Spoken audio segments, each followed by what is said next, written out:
Hello, good morning. आवाज आ रही है मेरी?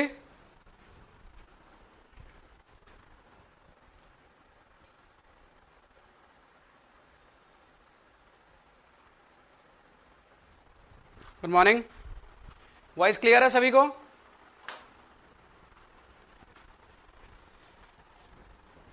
हाँ जी, वॉइस क्लियर है सभी को?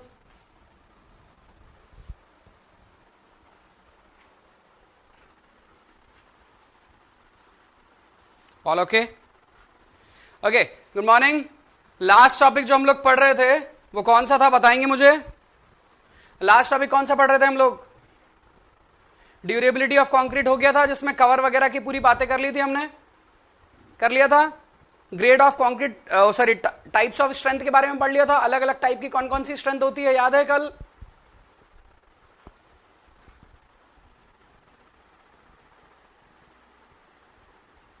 Length 2 to 3 times of diameter. Split tensile strength के अंदर 2 to 3 टाइम्स ऑफ डायमीटर होता है। ओके,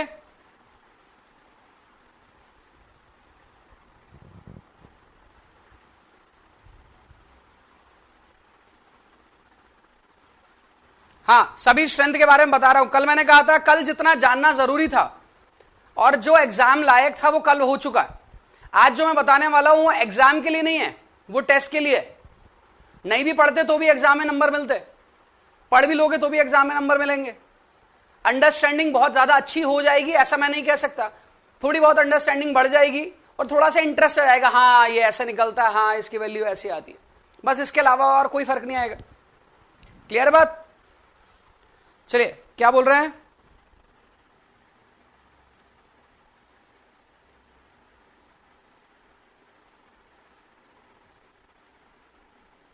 कौन सी वाली line Rishikesh? The cover can be after bye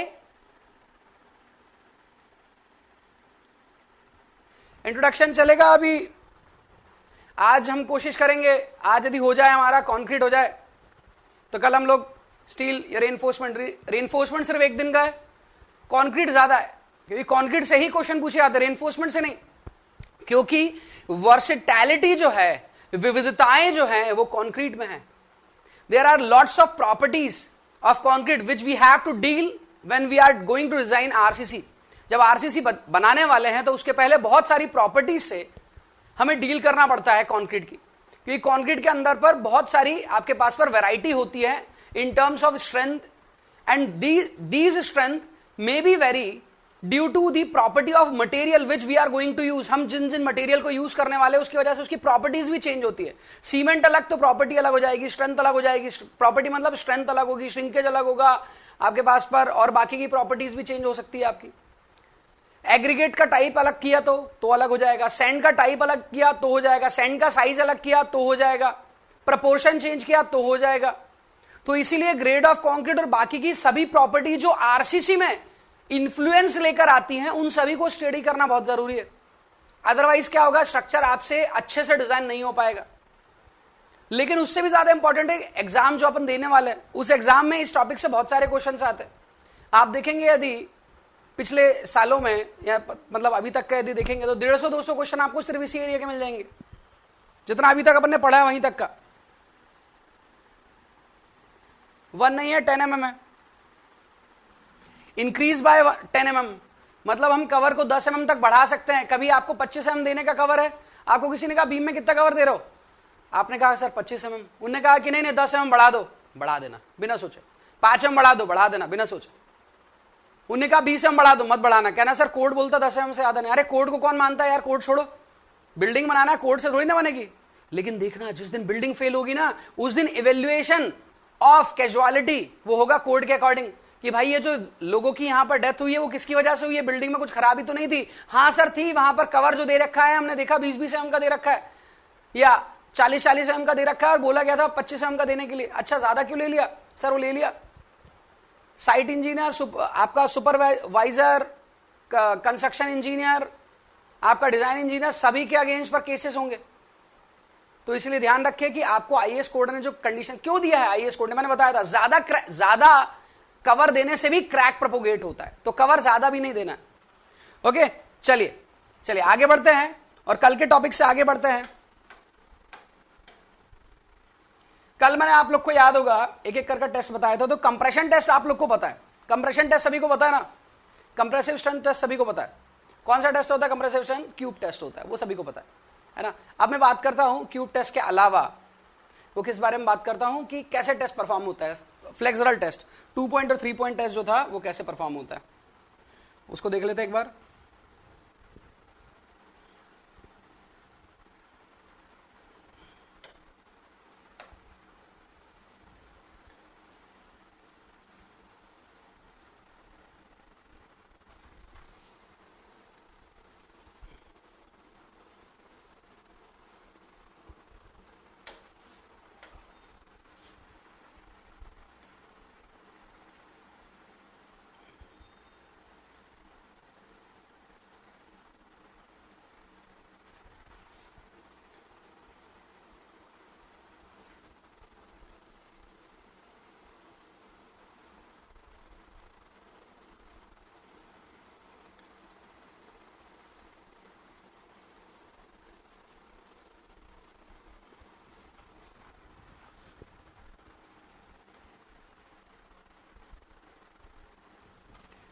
अब ध्यान से देखिए ये टेस्ट किस तरह का है, उसको मैं एक 2D डायग्राम 3D डायग्राम बना रहा हूं, उससे आप समझ लीजिएगा कि ये कैसा है ना।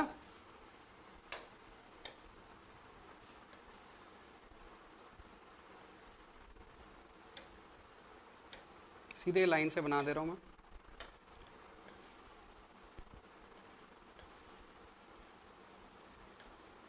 एक ऐसी बीम है आपके पास पर जिसकी लेंथ मैंने आपको बताया था 700 है और इसका क्रॉस सेक्शन कितना है 150 इंटू 150 का, ठीक है। यहां पर आपने एक सॉलिड सिलेंडर रखा,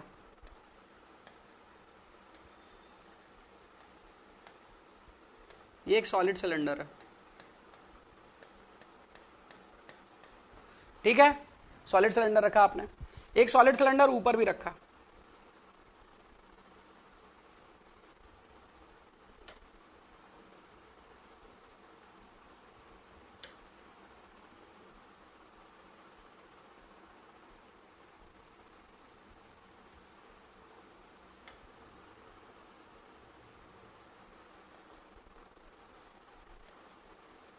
इस तरह का एक सॉलिड सिलेंडर का ऊपर भी, ठीक है।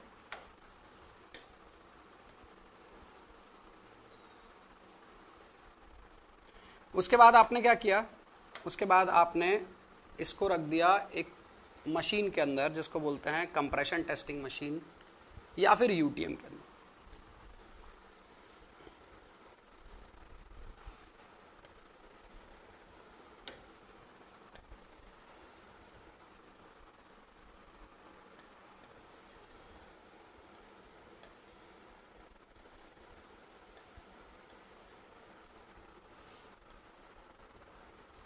इस मशीन के अंदर पर रख दिया,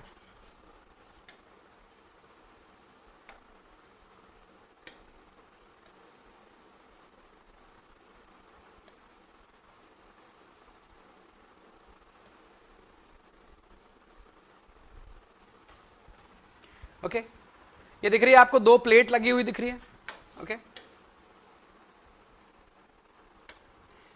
ये प्लेट फिक्स है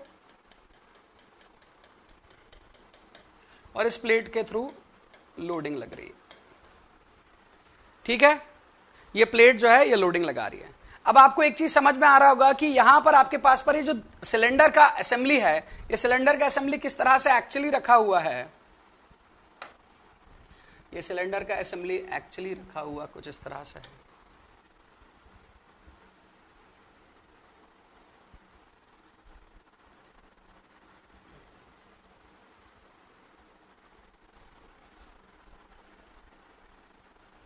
समझ आ रहा है सभी को अरेंजमेंट क्या है? सभी को समझ आ रहा है अरेंजमेंट कैसा है? क्लियर है बात?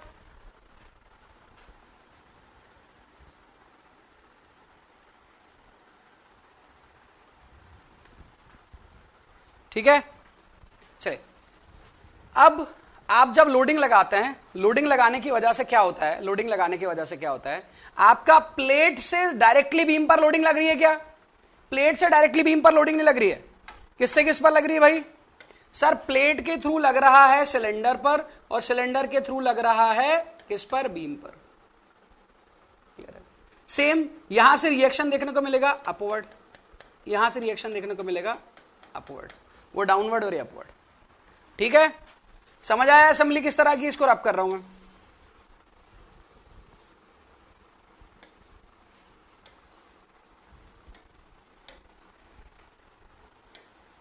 ओके चलिए अब यहां पर देखते हैं हम, यहां पर जब आपने लोडिंग लगाया तो किस तरह की कंडीशन हो। यहां पर लोडिंग लगाया तो हम इसे 2 पॉइंट और 3 पॉइंट टेस्ट क्यों बोलते हैं, थोड़ा सा देखते हैं।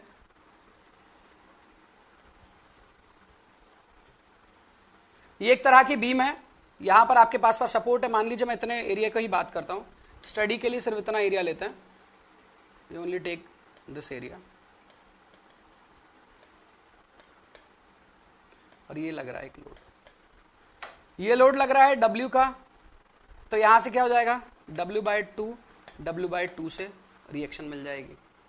ठीक है, यहां पर आपके पास बेंडिंग मोमेंट डायग्राम आप बना सकते हैं, बनाइए बेंडिंग मोमेंट डायग्राम। क्या बनेगा यहां पर, this could be the bending moment diagram.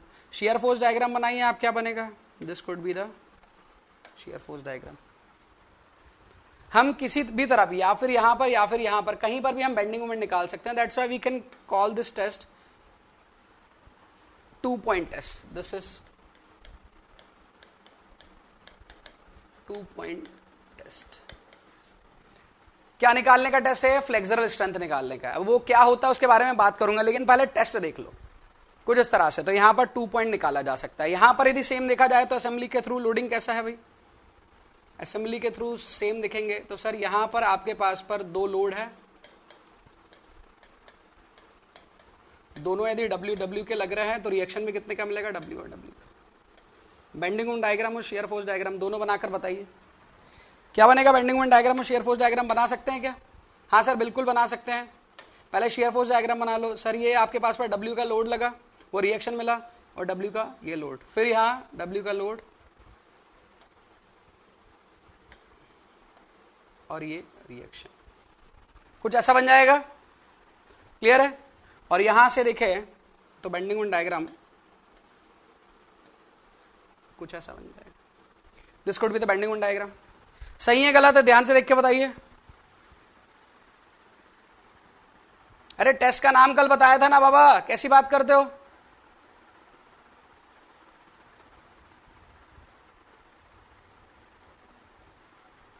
क्या बोल रहे हो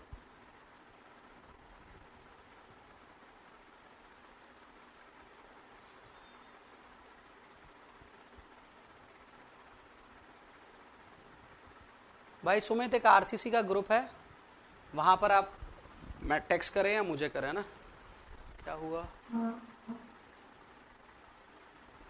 पॉइंट क्यों बोलेंगे, अरे point 2 point test. 2 point test कहने का मतलब है we can calculate bending moment at 2 point, 1 in this region, 1 in this region, कहीं पर भी पता कर सकते हैं, आएगा सेम ही। लेकिन आप चाहे तो यहां से 1 मीटर और यहां से 2 मीटर डिस्टेंस पर, या चाहे यहां से 1 mm, यहां से x और यहां से 2x डिस्टेंस पर निकाल सकते हैं। क्लियर है। सेम इस टेस्ट को बोलते हैं 3 पॉइंट टेस्ट बोलते हैं। इसको मत बोलो कि सर 2 पॉइंट के बोल रहे, लोड तो एक ही पॉइंट पर लग रहा है। अरे लोडिंग से नहीं है, मूवमेंट से है टेस्ट, बेंडिंग मूवमेंट का है। लोडिंग का टेस्ट है क्या, बेंडिंग मूवमेंट निकालने का है। अब इसका टेस्ट का नाम ऐसा क्यों रखा, अपन वो नहीं जान रहे, अपन देख रहे हैं टेस्ट कैसा हो रहा है। इसके इतिहास में नहीं जाना अपने को। वापस आओ वहां से जहां इतिहास में जाना, और ऐसा हो रहा है क्यों हो रहा है, अरे भैया उस बारे में नहीं देखना है। मैं फिर से बोल रहा हूं, इस टेस्ट का आपके जीवन के साथ कोई रिलेशन नहीं है। आपको इसका इस्तेमाल भी नहीं करना और टेस्ट परफॉर्म भी नहीं करना। करना था लैब में, कर लिया तो ठीक है। क्या है टेस्ट वो बता रहा हूं। अननेसेसरी अपनी मॉर्निंग की एनर्जी को यहां वेस्ट नहीं करे, अपने को दूसरी चीज में लगाना है। इस टेस्ट को बोलते 3 पॉइंट टेस्ट। इस पर अपन इस रीजन पर, इस रीजन पर, इस रीजन पर, तीनों पर निकाल सकते हैं। ये वाला रीजन है, यहां पर शियर फोर्स क्या है 0, लेकिन बेंडिंग मूवमेंट है, इसलिए अपन इसे क्या बोलते हैं, दिस जोन। इस जोन को क्या बोलते हैं, कौन सा जोन बोलते हैं इसे, प्योर बेंडिंग जोन। कौन सा जोन बोलते हैं, प्योर बेंडिंग जोन बोलते हैं, प्योर बेंडिंग जोन। हम कौन सी स्ट्रेंथ के बारे में बात कर रहे हैं। अरे भैया ये ग्रुप की बातें ना आप एकदम लास्ट में करें, एकदम लास्ट में, जब मैं स्क्रीनशॉट लेने के लिए दूंगा ना तब अपन सब बातें करें, है ना, अभी स्टार्टिंग में नहीं। चलिए तो यहां पर मैं बात करता हूं, this is pure bending zone. अब प्योर बेंडिंग जोन है तो यहां पर हमारा टेस्ट का नाम ही है सर बेंडिंग टेस्ट है, फ्लेक्सरल टेस्ट है। यदि फ्लेक्सरल टेस्ट या बेंडिंग टेस्ट इसका नाम है, तो बेंडिंग को इन दोनों टेस्ट में से करने के तरीके दोनों हैं, दोनों में से कोई भी कर सकते हैं, लेकिन ज्यादा अच्छे तरह से बताने वाला टेस्ट ये है 3 पॉइंट टेस्ट। तो 3 पॉइंट टेस्ट ज्यादा फेमस है। यदि अपन फ्लेक्सरल स्ट्रेंथ निकालने की कोशिश करते हैं तो 3 पॉइंट टेस्ट ज्यादा फेमस है। क्लियर है बात? 3 पॉइंट टेस्ट जो है वो ज्यादा फेमस है। ओके, अब वो बात बता रहा हूं, ये देखिए टेस्ट का प्रोसीजर था, जान भी लिए तो कुछ नहीं है, क्योंकि एग्जाम में कोई नहीं पूछने वाला है यहां से। अब जो पूछने वाला है उस चीज पर ध्यान देना है, ठीक है? ये प्योर बेंडिंग जोन है, ये ज्यादा अच्छा ये वाला टेस्ट है। क्लियर है? Bending moment diagram, shear force diagram सभी ने देख लिया। अब यहां से अपन यदि बात करते तो क्या चीज इंपॉर्टेंट है उसके बारे में देखते हैं।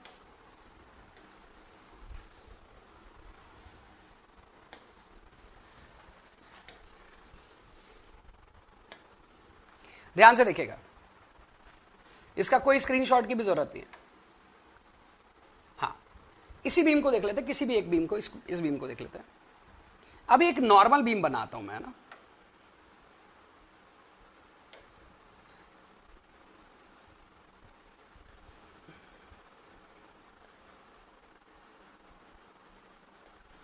ये असेंबली वाला नहीं बना रहा हूं मैं, एक नॉर्मल बीम जैसा अपन पढ़ते हैं।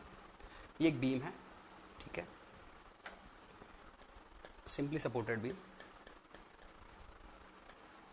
वही सिंपली सपोर्टेड बीम का अरेंजमेंट बनाने की कोशिश किया था आपने प्रैक्टिकली, एंड यहां पर आपके पास पर लोडिंग है या फिर यूनिफॉर्मली डिस्ट्रीब्यूटेड लोड है, जैसा आप मानना चाहे वैसा मान लीजिए। अब इस लोडिंग की वजह से बीम हुई बेंड। बीम क्या हुई? बेंड हुई सर।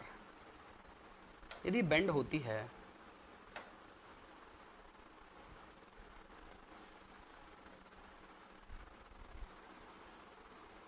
तो कैसे बेंड होते हुए दिखती है आपको, थोड़ा देखेंगे।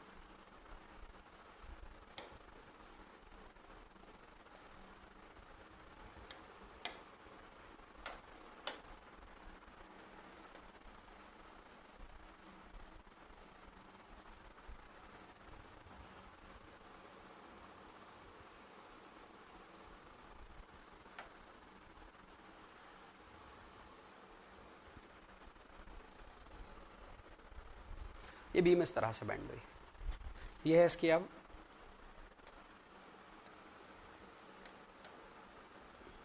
पहले ये हुआ करती थी neutral axis, now this is neutral axis. Neutral axis वही है, this is neutral axis. Neutral axis वही की वही है। हुआ क्या, थोड़ा सा ध्यान से देखिए, यहां पर देखिए हुआ क्या। यहां पर देखने को मिल रहा है सर, मुझे क्या देखने को मिल रहा है हीरो सर? मुझे देखने को मिल रहा है यहां पर कि यहां पर हुआ है सर कंप्रेशन, सर यहां पर हुआ है कंप्रेशन, यहां पर जो है कंप्रेसिव स्ट्रेन देखने को मिल रही है, और यहां पर देखने को मिल रहा है सर टेंसाइल स्ट्रेन आते हुए देखने को मिल रहा है। क्लियर है सभी को? And plane section remain plane before and after bending. Bending भी वैसा ही था, बेंडिंग के बिफोर भी वैसा ही था, और बेंडिंग के आफ्टर भी वैसे ही है। Plane section remain plane before and after bending. Clear है? मतलब स्ट्रेन बिहेवियर कैसा है? स्ट्रेन बिहेवियर कैसा है? लीनियर है। स्ट्रेन बिहेवियर दिख रहा है, लीनियर है आपको सभी को। ध्यान से देखें, ध्यान से देखें सभी लोग।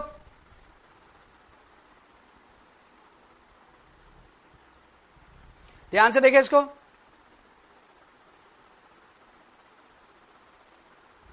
क्लियर है? तो यहां पर आपको देखने को मिल रहा है plane section remain plane before and after bending, वो यहां पर भी है और वो यहां पर भी है। स्ट्रेन बिहेवियर इज लीनियर, वो यहां पर भी है और ऊपर भी है ना, before bending and after bending. तो यहां पर देखने को मिल रहा है कि बॉटम में जो है, बॉटम में क्या आया है भाई सर? टॉप में आया है कंप्रेशन और बॉटम में आया है टेंशन। बॉटम में आया टेंशन, ठीक। ये बीम किसकी बनाया था आपने? ये बीम बनाया था आपने कंक्रीट की। क्लियर बात? ये बीम बनाया कंक्रीट की, स्टील की बनाया क्या? अभी आरसीसी लगाया क्या इसमें? नहीं लगाया। आरसीसी वाला बीम नहीं है आपके पास पर है, this is a PCC beam. यदि ये पीसीसी बीम है और सिर्फ कंक्रीट है, तो हमें पता है कंक्रीट टेंशन में क्या है? टेंशन में क्या है? वीक है स्ट्रांग है? जल्दी बताइए, टेंशन में कंक्रीट क्या है? वीक है स्ट्रांग है? जल्दी बताइए। वीक है सर। यदि टेंशन में वीक है तो ये फेलियर कहां से शो करेगा? सबसे पहले ये फेलियर कहां से शो करेगा? सबसे पहले फेलियर कहां से शो करेगा? टेंशन जोन से करेगा। सर यदि इसने टेंशन जोन से फेलियर शो किया टेंशन जोन से यदि इसने फेलियर शो किया तो इसमें ऐसा कुछ क्रैक देखने को मिल सकता है सर।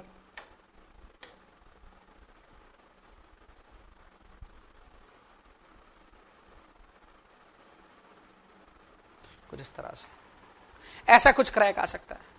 इसका फेलियर कहां से हुआ? फेलियर कहां से हुआ? टेंशन से हुआ। तो इस टेस्ट के थ्रू, ये जो टेस्ट है, इस टेस्ट के थ्रू हम कौन सा डेटा पता करते हैं? इस टेस्ट के थ्रू हम पता करते हैं क्या? आपको याद होगा फ्लेक्सरल टेस्ट के थ्रू हमने कौन सी स्ट्रेंथ पता किया था? याद है वहां कल लिखा था फ्लेक्सरल टेस्ट के थ्रू जो हमने स्ट्रेंथ निकाली थी, उस स्ट्रेंथ को मैंने डिनोट किससे किया था? उस स्ट्रेंथ को मैंने डिनोट किया था किससे? एफटी से। याद है? एफटी मतलब मैंने कौन सी स्ट्रेंथ लिखा था उसे? मैंने कहा था टेंसाइल स्ट्रेंथ है। उसका फॉर्मूला क्या लिख दिया था मैंने? 0.7 रूट FCK लिख दिया था। लिख दिया था ये formula 0.7 root FCK। This is the tensile strength.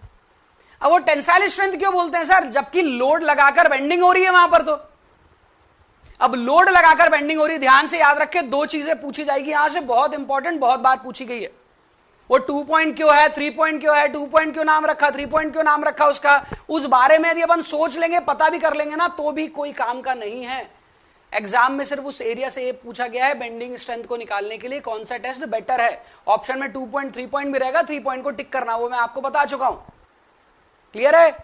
तो देश दुनिया को छोड़कर अभी यहां पर आना और यहां पर आकर ये चीज समझना है कि सर आपने यहां पर लिखा था टेंसाइल स्ट्रेंथ, आपने टेंसाइल स्ट्रेंथ लिखा था और यहां पर तो बेंडिंग हो रही है। तो हमने इस टेंसाइल स्ट्रेंथ को किस जगह की स्ट्रेंथ बताया है? This tensile strength is of this area, यहां की है, यहां की स्ट्रेंथ है वो।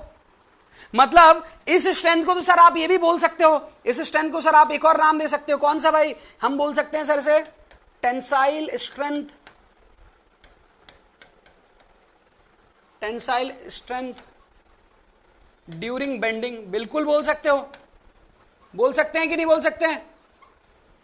टेंसाइल स्ट्रेंथ ड्यूरिंग बेंडिंग बोल सकते हैं या नहीं बोल सकते? बताइए। रख सकते हैं इसका नाम? रख सकते हैं इसका नाम?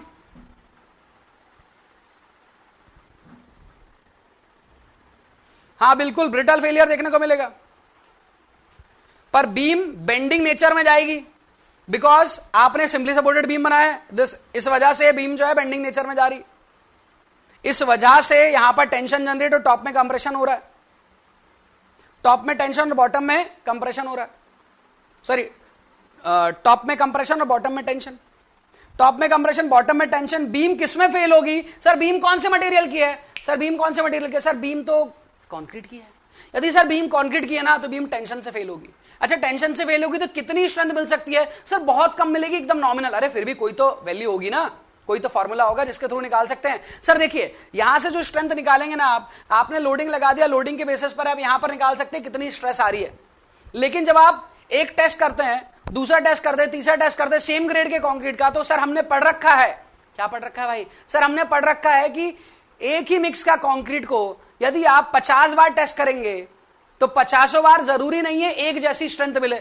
इसीलिए सर हमने कैरेक्टरिस्टिक नाम दे दिया था, मतलब कंप्रेसिव स्ट्रेंथ आपके पास पर हमेशा एक जैसी नहीं निकलती, इसलिए हमने कैरेक्टरिस्टिक ले लिया था। सर जब कंप्रेसिव स्ट्रेंथ हर बार एक जैसी नहीं निकल सकती तो टेंसाइल स्ट्रेंथ भी हर बार एक जैसी नहीं निकल सकती। अच्छा तो फिर इसका मतलब क्या हुआ? तो सर हम एक काम करते हैं, इन पूरे टेस्ट को एक फॉर्मूले से रिलेट कर देते हो। फॉर्मूला क्या है ये? क्या ये फॉर्मूला मैथमेटिकल है? नहीं, ये फॉर्मूला है इंपेरिकल। कौन सा फॉर्मूला है ये? Empirical formula. इस फॉर्मूले के रिजल्ट जो है प्रैक्टिकल रिजल्ट से 5 से 10% वेरी हो सकते हैं। इस फॉर्मूले से जो प्रैक्टिकल वैल्यू आएगी उसको यदि आप कंपेयर करोगे तो 5 से 10% का वेरिएशन हो सकता है, लेकिन आईएएस कोड कहता है मैं मान लूंगा वो वेरिएशन को कि ठीक है इतना वेरिएशन चलेगा, नेग्लिजिबल वेरिएशन, नेग्लेक्ट करेंगे वैसे वेरिएशन को। Means this formula is mathematically driven, mathematically निकाला गया है, ऐसा नहीं है। ये फॉर्मूला आपके पास पर इंपेरिकली लिया गया है कि हजारों लाखों जब इस तरह की बीम को रखा गया, उनको टेस्ट किया गया, तो टेंशन में जो स्ट्रेंथ आई है उन स्ट्रेंथ के लगभग लगभग ऐसा कौन सा फॉर्मूला है जो उन सभी की स्ट्रेंथ को कोरिलेट कर सके, तो वही फॉर्मूला है। आ रही है बात समझ में? सभी को आ रही है? नहीं आ रही है बात समझ में?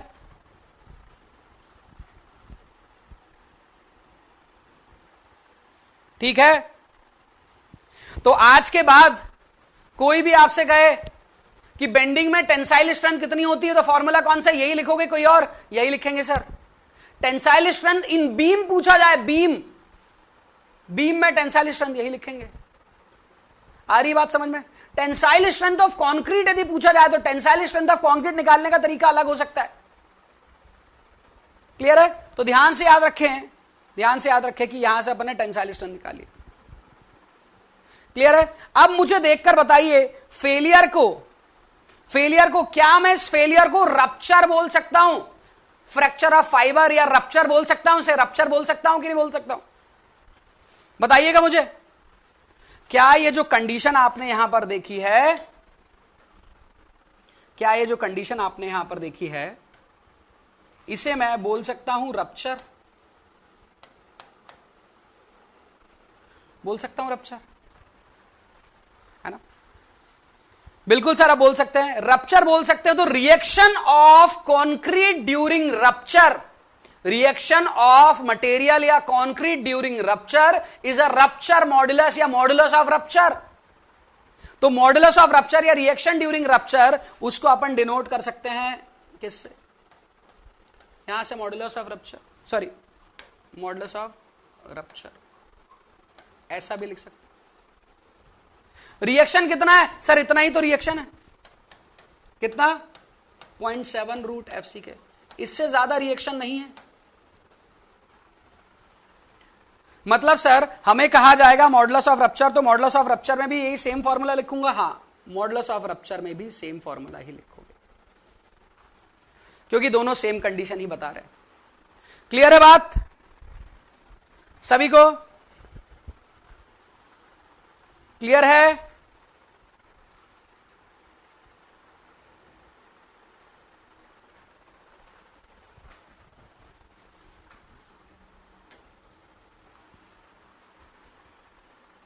ओके, तो इसी को मॉडुलस ऑफ रप्चर भी कहा जाता है। तो अब ध्यान से याद रखिए, एग्जाम में कुछ भी नाम दिया जा सकता है, एग्जाम में कुछ भी नाम दिया जा सकता है। मॉडुलस ऑफ रप्चर कहा जाए तो भी यही, बेंडिंग स्ट्रेंथ कहा जाए तो भी यही।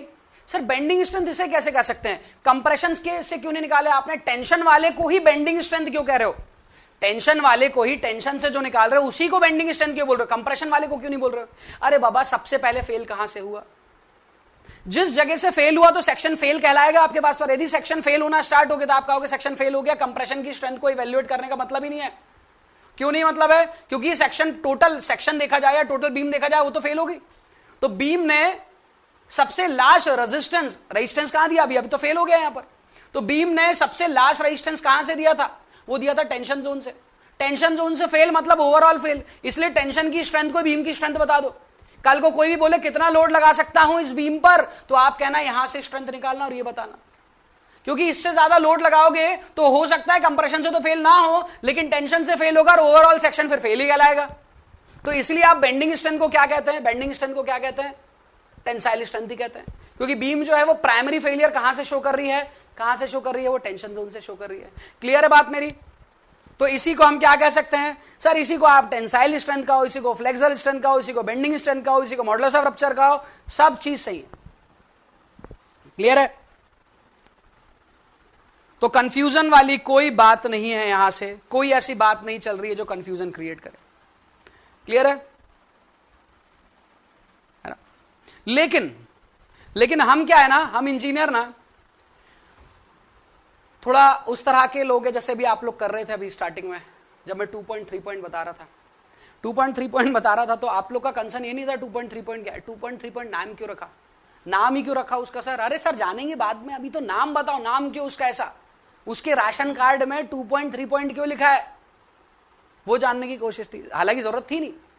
वैसे ही हमारी यहां पर एक और चीज जानने की जरूरत पड़ जाती है। सर वो तो मान लिया मैंने कि टेंशन में स्ट्रेंथ को आप 0.7 रूट एफसीके से निकाल सकते हैं। सर कंप्रेशन में यदि मान लीजिए कंप्रेशन में मेरा निकालने का मन हुआ, सर मेरा मन हुआ कि मुझे कंप्रेशन में स्ट्रेंथ चाहिए, कंप्रेशन में कितनी स्ट्रेंथ है, ये टेंसाइल स्ट्रेंथ निकालिए, अब कंप्रेशन में कितनी स्ट्रेंथ है, कितनी स्ट्रेंथ। अरे भाई कंप्रेशन की स्ट्रेंथ का क्यों जरूरत है आपको? अरे सर जरूरत क्यों नहीं रहेगा सर, जब बीम डिजाइन करेंगे टेंशन में तो पता चल गया कि टेंशन में कंक्रीट वीक है, तो टेंशन में तो हम स्टील लगा देंगे सर, मैंने कहा हाँ भाई बात तो सही है तुम्हारी, टेंशन में पता है कंक्रीट वीक है, तो कंक्रीट को कहा कि भाई तुम कुछ मत काम करो, हम स्टील बार लगा देंगे टेंशन में, टेंशन जोन में तुम्हें टेंशन लेने की जरूरत नहीं है, कंक्रीट हम स्टील बार लगाएंगे, वो वहां पर पूरा टेंशन रेजिस्टेंस कर लेगा। लेकिन सर हमें यह भी तो पता रहना चाहिए कि कंक्रीट कंप्रेशन जोन से कितना रेजिस्टेंस कर सकता है, कितना ऑफर कर सकता है। मैंने कहा आपको कि क्या करोगे इसका जानकारी, इससे जरूरी है ना, पता चला इतना लोड लगाया कि कंक्रीट कंप्रेशन में ही फेल हो गया। हाँ ये भी हो सकता है सर, मान लीजिए छोटी सी बीम है, 100 mm की डेप्थ है, उसके ऊपर हाथी खड़ा कर दोगे तो सर वो टेंशन कंप्रेशन दोनों से फेल हो जाएगी वो तो, क्योंकि हाथी का लोड जो है वो इतना ज्यादा लोड है कि वो बीम जो रहेगी वो कंप्रेशन में फेल होते हुए दिखेगी आपको। हाँ ये बात भी सही है। तो सर हमें कंप्रेशन की स्ट्रेंथ भी जानना जरूरी है कि कंप्रेशन को ना फेलियर हो, उसके लिए भी हमें पता रहना चाहिए कितना स्ट्रेंथ वहां पर अवेलेबल है। पता चला सर कि कंक्रीट को हम बोल रहे हैं concrete is a compressive material, compression में बहुत स्ट्रेंथ होती है, concrete is a compressive material, compression में बहुत ज्यादा स्ट्रेंथ होती है, वो कंप्रेशन में फेल हो गया। वो किस में फेल हो गया, कंप्रेशन में फेल हो गया। वो बोलते ना अपन इसको कि भाई आज विराट कोहली है तो छक्का मारेगा ही मारेगा, विराट कोहली है छक्का मारेगा, विराट कोहली बोल्ड हो गया और बुमराह ने शतक मार दिया। समझ आ रही बात? तो वैसा तो होगा नहीं, तो इसलिए हमने पता किया कि भैया तुम्हारी कंप्रेशन, तुम्हारी स्ट्रेंथ कितनी है पहले तुम भी तो बता दो, ताकि उसी के अकॉर्डिंग लोड लगाओ। तो उसी के अकॉर्डिंग लोड लगाया तो कंप्रेसिव स्ट्रेंथ। एक जगह आपने ऐसा कुछ वैल्यू देखा होगा या कहीं ऐसा रिलेशन देखा होगा या ऐसा डेटा देखा होगा, ऐसा फॉर्मूला देखा होगा 0.45 FC के, देखा है क्या कहीं? देखा है क्या कहीं? देखिए बताइए, देखा है?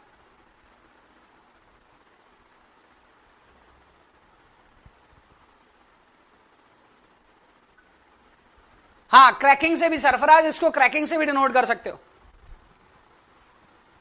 क्लियर है? ये देखा होगा आपने। तो IS 456-2000 की लिमिट स्टेट मेथड के अनुसार कंप्रेशन में स्ट्रेंथ इतनी होती है और टेंशन में स्ट्रेंथ इतनी होती है। क्लियर है? IS 456-2000 लिमिट स्टेट मेथड के according the compressive strength of a concrete beam is for this zone is 0.45 FCK and for tension zone is this. Now calculate it. Calculate करने की कोशिश करें। यहां से 25 ग्रेड का कंक्रीट ले लो, चलो 25 ग्रेड का कंक्रीट ले लो, 25 इंटू 0.45 है ना, 25 का 50% के आसपास, लगभग 11-12 मेगा पास्कल के आसपास पर कंप्रेसिव स्ट्रेंथ मिल रही है। ठीक है, टेंसाइल स्ट्रेंथ पता करते हैं, कितना हो जाएगा टेंसाइल स्ट्रेंथ आपके पास पर? 25 का रूट 5 इंटू 7 दैट इज 3.5। तो 3.5 टेंसाइल स्ट्रेंथ आ रही है और वहीं पर 11-12 या 12 के आसपास आपके पास पर क्या आ रही है? क्या आ रही है 12 के आसपास आपकी कंप्रेसिव स्ट्रेंथ। दोनों में फर्क है सर, टेंशन में 3-3.5 मेगा पास्कल के आसपास स्ट्रेंथ मिल रही है, जबकि कंप्रेशन में तो उसके 3-4 गुना ज्यादा ही मिल रही है। आ रही है बात समझ में? क्लियर है? ठीक है, तो इतना जानना और इतना समझना काफी था हमारे लिए। तो इतनी सारी चीजें अपने को पता रहनी चाहिए। सर ये 0.45 FCK कहां से आया? सर कौन लाकर दिया इसको? क्या ये प्रैक्टिकल वैल्यू है, क्या ये फॉर्मूला बेस्ड वैल्यू है, ये कहां की वैल्यू है सर? उसको भी जानने की कोशिश करते हैं। ठीक है, उसको भी जानने की कोशिश करेंगे अपन। लेकिन ये ध्यान रखना है, ये कोई मैथमेटिकल फॉर्मूला नहीं है, इट इज एम्पिरिकल फॉर्मूला। यहां ये टेंशन की स्ट्रेंथ और कंप्रेशन की स्ट्रेंथ को अलग तरह से बोलते हैं। क्लियर है बात? अरे बाबा क्लियर है या नहीं है सभी को? 2.3 पॉइंट समझ आ गया? अब 2.3 पॉइंट, अच्छा सर 2.3 पॉइंट हमको समझना ही नहीं था, ऐसा लग रहा है यही चीज जानना था। तो भैया यही चीज जानना था, 2.3 पॉइंट में कुछ नहीं धरा था। क्लियर है? ओके चलो, अब जो पॉइंट मैं बता रहा हूं वो आप लोग क्लियर करेंगे मुझे कि हाँ ये सही है या नहीं है। मैं इस टेस्ट को बोल रहा हूं इनडायरेक्ट टेंसाइल स्ट्रेंथ टेस्ट। फिर से रिपीट कर रहा हूं, मैं इस टेस्ट को बोल रहा हूं, ये जो टेस्ट हो रहे हैं यहां से जो स्ट्रेंथ मिलती है दैट इज इनडायरेक्ट, डायरेक्ट नहीं, इनडायरेक्ट टेंसाइल स्ट्रेंथ। क्या पॉइंट सही है या गलत है बताइए? क्या इसे इनडायरेक्ट टेंसाइल स्ट्रेंथ बोलेंगे या डायरेक्ट टेंसाइल स्ट्रेंथ बोलेंगे? बताइए, सही है? इनडायरेक्ट बोलेंगे है ना? तो this is an indirect test for getting tensile strength. तो 2 पॉइंट बोलो या ये वाला हुआ आपके पास पर 3 पॉइंट, ये हुआ आपके पास पर 3 point test, both are indirect tensile strength test. Indirect tensile strength test कहने का मतलब क्या हुआ? अरे डायरेक्ट टेंशन लगा नहीं रहे हैं, डायरेक्ट पकड़कर खींच नहीं रहे हैं, वो तो हम लोडिंग लगा रहे हैं, लोडिंग से बेंडिंग हो रहा है, बेंडिंग की वजह से टेंशन आ रहा है। क्लियर बात? बेंडिंग की वजह से टेंशन आ रहा है। तो सर हमारी कौन सी गलती है इसमें? हमने थोड़ी ना डायरेक्ट टेंशन लगाया। बिल्कुल, तो इसका नाम डायरेक्ट टेंशन नहीं हो सकता। ठीक है, आगे बढ़ते हैं। आगे बढ़कर हम देखते हैं कौन सा टेस्ट देख रहे थे भैया हम देख रहे थे सर, नेक्स्ट टेस्ट था हमारा, कौन सा टेस्ट था? नेक्स्ट था sir split cylinder test. Split cylinder test. Split cylinder, split cylinder नाम ही बोल रहा है सर इसका, स्प्लिट होने वाला है। स्प्लिट होने वाला है मतलब 2 भागों में विभाजित होने वाला है, डिवाइड होने वाला है। ओके, क्या रिपीट करना है भैया मेरे? क्या करना है सरफराज? रिपीट। अरे मैंने बस पूछा उसका नाम टेस्ट का डायरेक्ट होगा इनडायरेक्ट होगा, तुम सोचकर बताओ। नहीं आएगा समझ में तो आता हूं मैं वापस।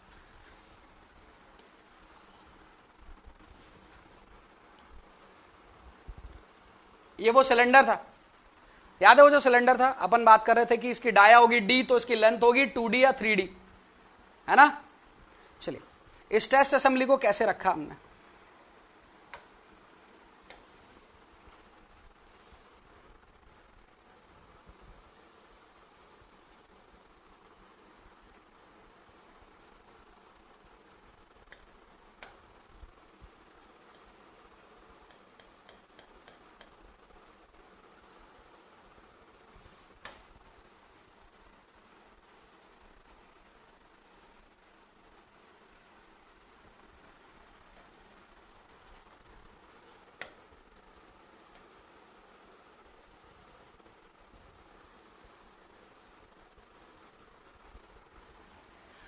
ये टेस्ट जो है इस पर लोडिंग लगती है बाई एक्शियली, ओके, और जो इसके पहले वाला था यूनिएक्शियली।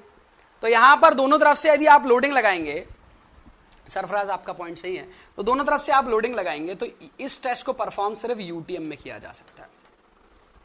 किस में किया जा सकता है? सिर्फ यूटीएम में किया जा सकता है, सीटीएम में नहीं होगा। सीटीएम में एक प्लेट आपके फिक्स रहती है, इसमें दोनों प्लेट से आप लोडिंग लगा सकते हैं। जब आप दोनों प्लेट से लोडिंग लगाएंगे तो यहां से क्या लग रहा है? कंप्रेशन। तो यहां का एक पार्टिकल लेता हूं मैं, यहां का एक पार्टिकल, यूनिट पार्टिकल लेता हूं, तो इस यूनिट पार्टिकल पर आपने क्या किया? यहां से लगाया कंप्रेशन, यहां से लगाया कंप्रेशन। तो परपेंडिकुलर प्लेन पर क्या इंड्यूस होगा भैया? परपेंडिकुलर प्लेन पर क्या इंड्यूस होगा बताएंगे? कंप्रेशन या टेंशन? परपेंडिकुलर प्लेन कौन सा है? परपेंडिकुलर प्लेन कौन सा है सर इसका सर परपेंडिकुलर प्लेन है ये वाला, ये है परपेंडिकुलर प्लेन। कंप्रेशन का परपेंडिकुलर प्लेन ये है, तो परपेंडिकुलर प्लेन पर क्या होगा? टेंशन होगा या कंप्रेशन होगा बताएंगे?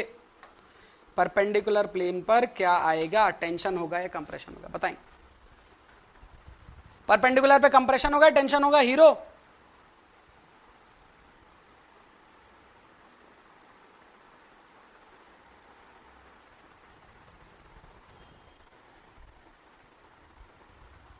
क्या बोल रहे भैया?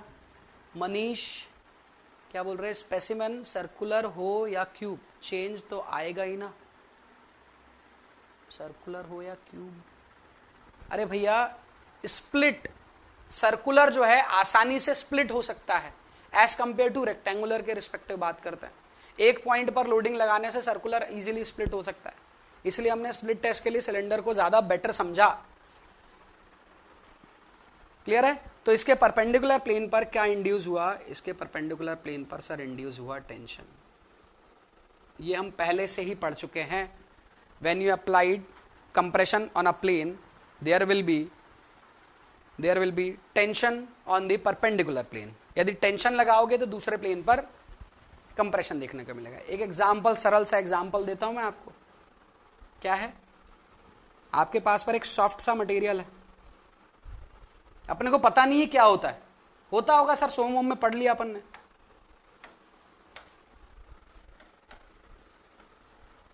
ये एक सॉफ्ट सा मटेरियल था, इस मटेरियल को इन दो जगह पर अपन ने पकड़ा, ठीक है, ऐसा मटेरियल था आपके पास पर,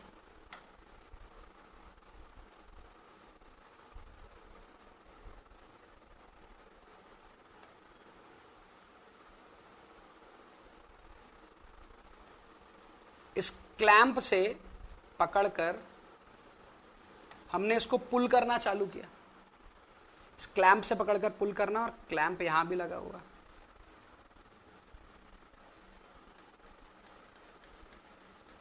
यहां भी पुल करना चालू किया। क्या होगा जब ये धीरे धीरे धीरे धीरे घिंचने लगेगा सॉफ्ट मटेरियल, तो क्या होगा, इसका इधर से स्पान छोटा हो जाएगा। कैसा हो जाएगा, यही जो आपको दिख रहा है ये आपको कुछ टाइम बाद ऐसा दिखेगा,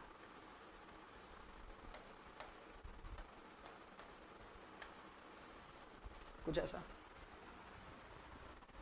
ये शो करता है, ये खुद ही प्रैक्टिकली अपना फीचर शो करता है। हाँ, नेकिंग भी हो जाएगी फिर बाद में, अभी नहीं होगी, सॉफ्ट मटेरियल है तो थोड़ा बाद में होगी। यदि हार्ड मटेरियल रहता तो नेकिंग बहुत जल्दी देखने को मिल जाती उसमें। चलिए, तो यहां पर मैं बात करता हूं परपेंडिकुलर प्लेन पर टेंशन आया। चलिए, तो सबसे पहले मुझे बताइए कि आपने टेंशन डायरेक्टली लगाया यहां या इनडायरेक्टली लगाया, जल्दी बताइए। यहां पर जो टेंशन लगाया वो डायरेक्टली है या इनडायरेक्टली है?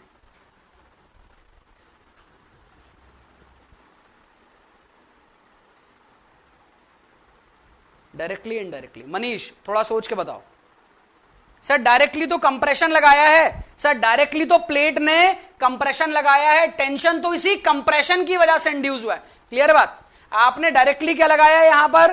कंप्रेशन, और टेंशन उसी कंप्रेशन की वजह से इंड्यूस हुआ है। इसीलिए इस टेस्ट को भी कौन सा टेस्ट बोल सकते हैं?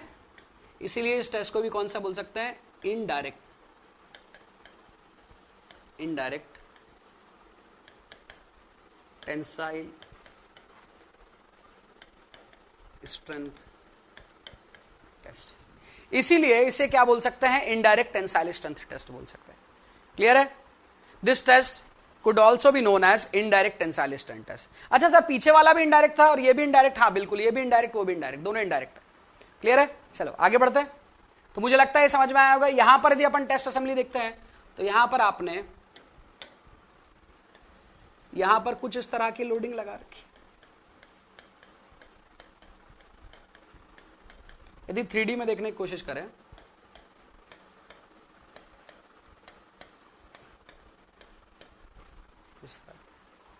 और इसकी वजह से आपको क्रैक देखने को मिलता है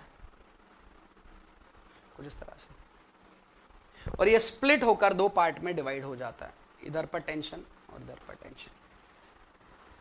हम सर टेंसाइल स्ट्रेंथ के पीछे क्यों बढ़े? हम इसलिए लगे हुए हैं ताकि हम ये पता करना चाहे कि जब बेंडिंग होती है तो कितनी टेंसाइल स्ट्रेंथ मिलती है, जब स्प्लिट होने लगता है, लोडिंग एकदम पॉइंट पर लग जाती है, किसी पॉइंट पर। देखिए इसके पहले वाला केस जो था आपके पास पर, वो यूडीएल के लिए भी था और पॉइंट लोड के लिए भी था, लेकिन किसी पॉइंट पर एग्जैक्टली किसी पॉइंट पर बहुत ज्यादा आपके पास पॉइंट लोड लगने लगा। तो एक स्लैब है आपका, ये बीम है आपके पास पर, और उस बीम या स्लैब के ऊपर पर आपने क्या किया, एक पॉइंट पर बहुत ज्यादा टेंसाइल लोड लग रहा है, डाउनवर्ड भी आपको, सॉरी टेंसाइल लोड बोल रहा है, एक ही पॉइंट पर आपका कॉन्सेंट्रेटेड लोड बहुत ज्यादा लग रहा है डाउनवर्ड, और एक उसी पॉइंट पर अपवर्ड। एग्जाम्पल देखने को मिल सकता है जैसे प्लिंथ बीम हो गई।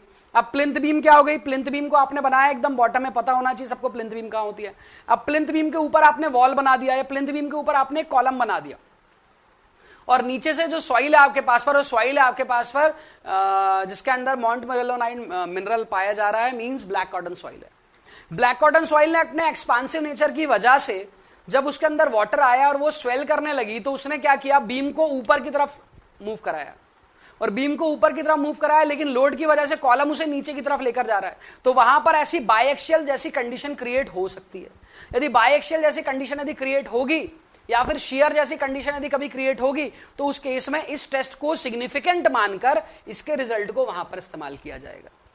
इसीलिए इस टेस्ट को परफॉर्म किया गया है। इस टेस्ट को परफॉर्म करने का कारण क्या है? कुछ कुछ ऐसी कंडीशन जहां पर बेंडिंग स्ट्रेंथ से हमें एग्जैक्टली टेंसाइल स्ट्रेंथ के बारे में पता नहीं चल पाता है, तो उस केस को जानने के लिए हमने इसको इस्तेमाल किया।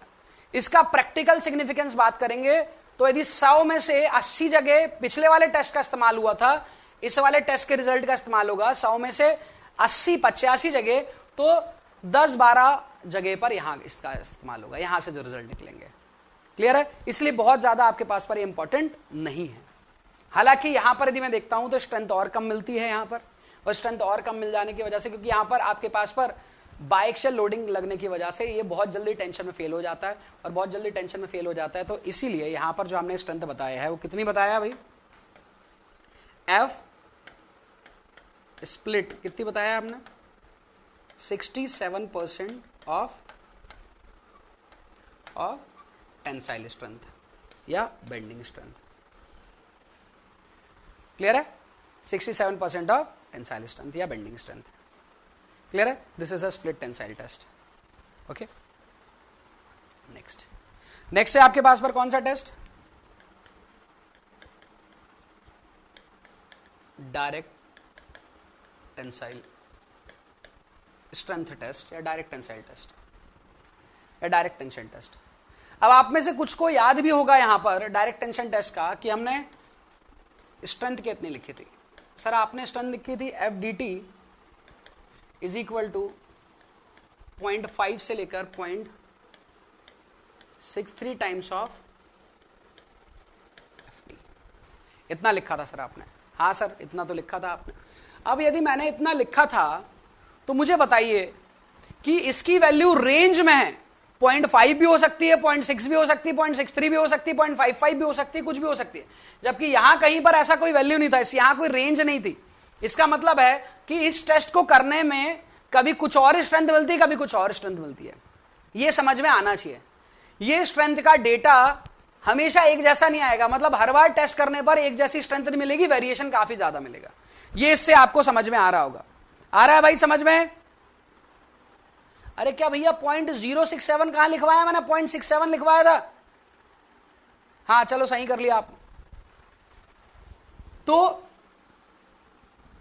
इस टेस्ट को ऐसा क्यों रिजल्ट देखा गया है? ऐसा रिजल्ट देखने का कारण यह है, इस टेस्ट को परफॉर्म करने के लिए क्या करते हैं, हम ऐसे बीम लेते हैं, वही जो पहले टेस्ट में लिया था बीम, उसी बीम को अपन ने खड़ा कर दिया। अब इस बीम को लेने के बाद हमने क्या किया, इस बीम को लेने के बाद हमने क्या किया, इसे क्लैंप कर दिया, एक ब्रैकेट लगा दिया। मशीन कौन सी लेना है इसके लिए लिखाया था मैंने, CTM या UTM? हाँ भाई सरफराज, शिव कुमार, कौन सी लगाया था यहां पर, UTM है ना, CTM नहीं, UTM। चलो बढ़िया। तो यहां पर क्या किया, इस मशीन के थ्रू हमने क्या किया, इस मशीन के थ्रू हमने इसको पुल करना स्टार्ट किया। अब हमने डायरेक्ट टेंशन लगाया, इनडायरेक्ट टेंशन लगाया, बताइए डायरेक्ट टेंशन है इनडायरेक्ट टेंशन है? डायरेक्ट है, इसलिए इसका नाम डायरेक्ट टेस्ट है। और बाकी लोग का डायरेक्ट या इनडायरेक्ट क्यों नहीं रखा गया, क्योंकि डायरेक्ट सिर्फ यही है, बाकी दोनों इनडायरेक्ट है। अब दोनों में से कोई एक ही इनडायरेक्ट रहता ना तो उसका नाम इनडायरेक्ट टेस्ट रख देते, लेकिन वो दोनों के दोनों टेस्ट इनडायरेक्ट है, इसलिए उनको उनके इनडायरेक्ट टेस्ट के नाम से नहीं पुकारते। तो इसी को रखो याद कि सर डायरेक्ट टेंशन का तो सिर्फ एक ही टेस्ट है, बाकी सब जितना है क्या है वो इनडायरेक्ट है। उन दोनों का इनडायरेक्ट नाम याद रखने की कंपैरेटिवली इसका डायरेक्ट याद रख लो, ये तो याद ही है सर, टेस्ट तो किया ही है। अब जब ऐसा करते हैं तो यहां पर क्या होगा, क्रैकिंग जो देखने को मिलेगी, बताइए क्रैकिंग ऐसी देखने को मिलेगी क्या? बनाते जा रहा हूं मैं, बताइए ऐसी मिलेगी क्रैकिंग, यस और नो? क्रैकिंग ऐसे मिलेगी, यस और नो? मिलेगी ऐसी? नहीं मिलेगी सर। अरे क्यों नहीं मिलेगी सर? क्रैक के परपेंडिकुलर होता है टेंशन। सर यदि आपने टेंशन लगाया है ऐसा ना, तो क्रैक इसके परपेंडिकुलर होगा। अच्छा क्रैक इसके परपेंडिकुलर होगा मतलब कैसा होगा सर? क्रैक यहां पर ना इस तरह से आएगा, कुछ इस तरह से। क्लियर है? ऐसा मिलेगा, अक्रॉस आएगा, बिल्कुल सही मनीष, सही है क्रैक ऐसा।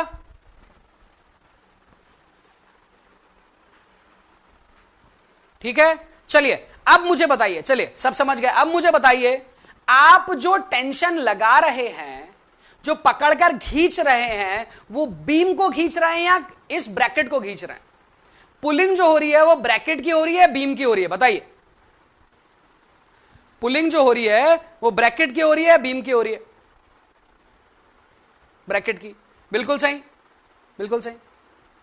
बीम की नहीं हो रही है, ब्रैकेट की। सरफराज अब आप कहोगे सर करना तो बीम को ही है, हाँ बिल्कुल करना बीम को ही है, लेकिन आप किसके थ्रू कर रहे हो? बीम को डायरेक्टली पकड़कर खींच नहीं पा रहे हो, आपने पहले ब्रैकेट लगाया, ब्रैकेट बीम के साथ कांटेक्ट में है और वो बीम को खींच रहा है।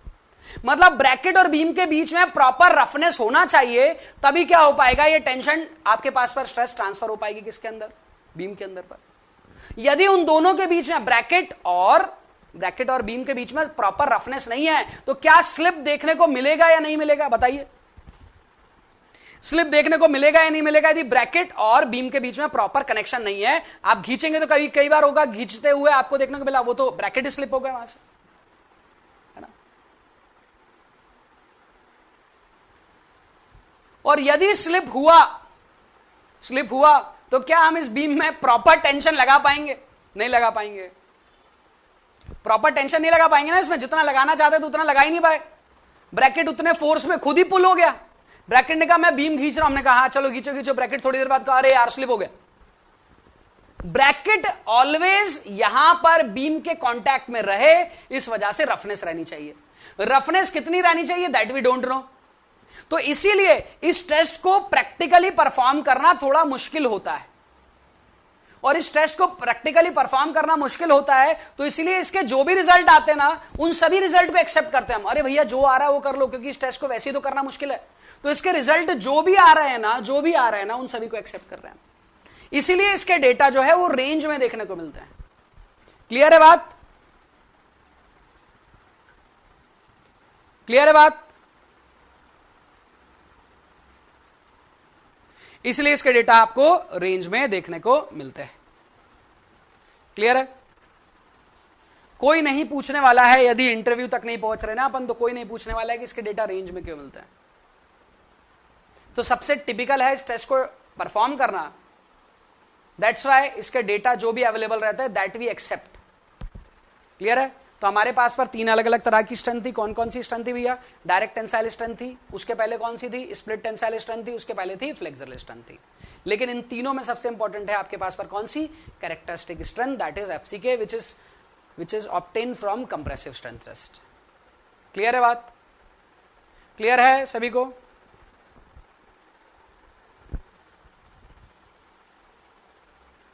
चलिए, तो मुझे लगता है कल के जो टेस्ट अपन ने परफॉर्म किए थे उसके डेटा आप सभी को अब याद रहेंगे, है ना?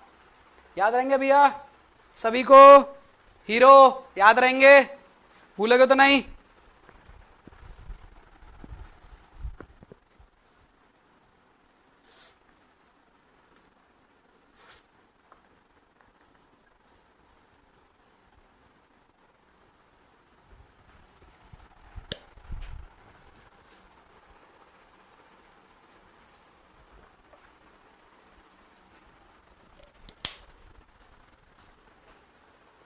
चलिए आगे बढ़ते हैं। आगे बढ़कर हम देखते हैं शेप एंड साइज का इफेक्ट कंक्रीट में। अरे स्क्रीनशॉट लेने दूंगा ना, उसमें से लिख लेना।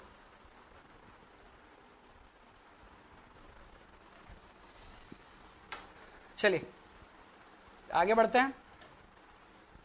नेक्स्ट हम देखते हैं शेप एंड साइज इफेक्ट या structural strength of concrete.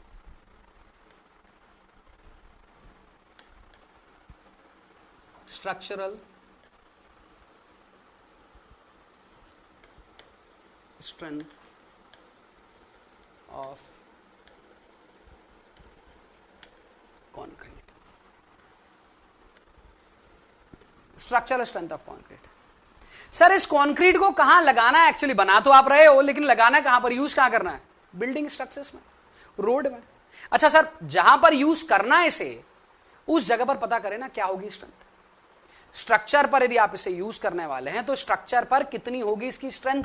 Sir ये तो पता करें। कैसे पता करेंगे सर? कैसे पता करोगे इसको? चलो देखते हैं। Structural strength of concrete. सबसे पहले यदि मैं बात करता हूं इससे रिलेटेड, यदि कोड मेरे पास पर होना चाहिए, लेट मी सी कोड है या नहीं है।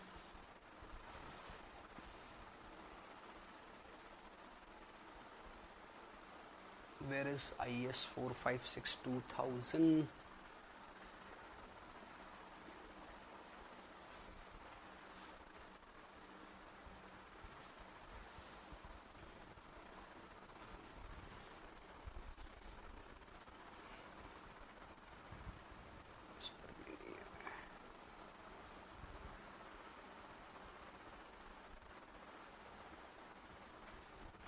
चलिए मैं कोड को आपको बाद में बता दूंगा, अभी नहीं।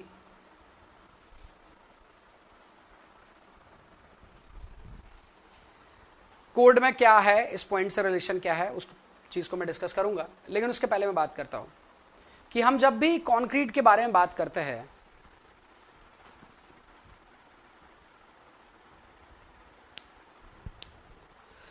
जब भी हम बात करते हैं कंक्रीट की स्ट्रेंथ की, तो हम कंक्रीट को बिल्डिंग बनाकर टेस्ट नहीं करते हैं कि एक बिल्डिंग बना दी आरसीसी की, फिर उस बिल्डिंग को टेस्ट कर रहे हैं, फिर पता कर रहे हैं कि कितनी स्ट्रेंथ आ रही है।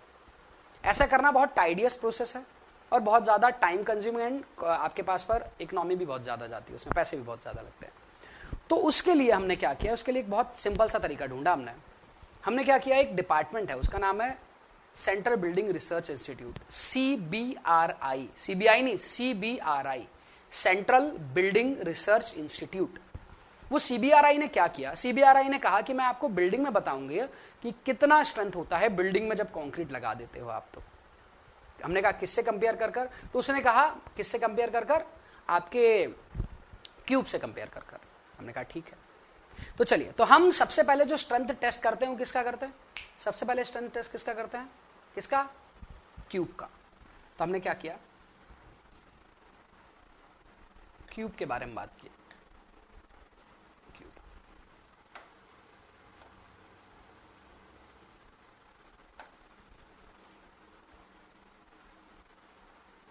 आपने क्यूब ले लिया, ठीक है,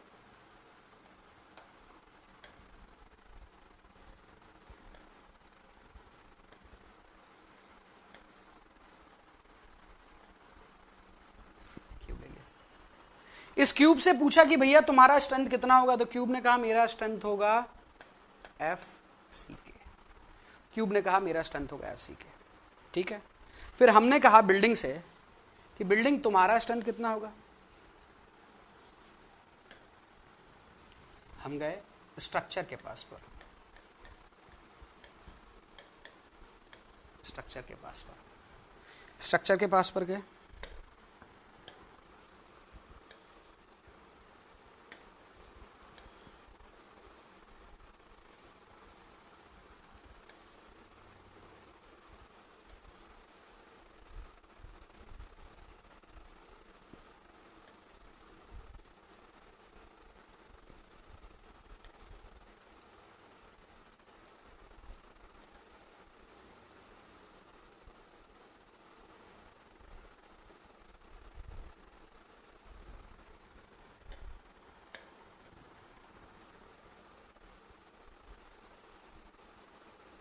तो एक स्ट्रक्चर के पास गए हम और स्ट्रक्चर पर कंक्रीट की स्ट्रेंथ निकालने की कोशिश की। अब स्ट्रक्चर पर कंक्रीट की स्ट्रेंथ कैसे निकालोगे भाई, आसान है स्ट्रक्चर पर कंक्रीट की स्ट्रेंथ निकालना। स्ट्रक्चर पर कंक्रीट की स्ट्रेंथ निकालना आसान है क्या, बताएंगे मुझे। ये स्ट्रक्चर है आपके पास पर, आरसीसी स्ट्रक्चर है, इस स्ट्रक्चर पर कंक्रीट की स्ट्रेंथ को कैसे निकाला जाएगा, कुछ बता सकते हैं मुझे। हाँ जी, इस स्ट्रक्चर पर कंक्रीट की स्ट्रेंथ को कैसे निकाला जाएगा, बताइए।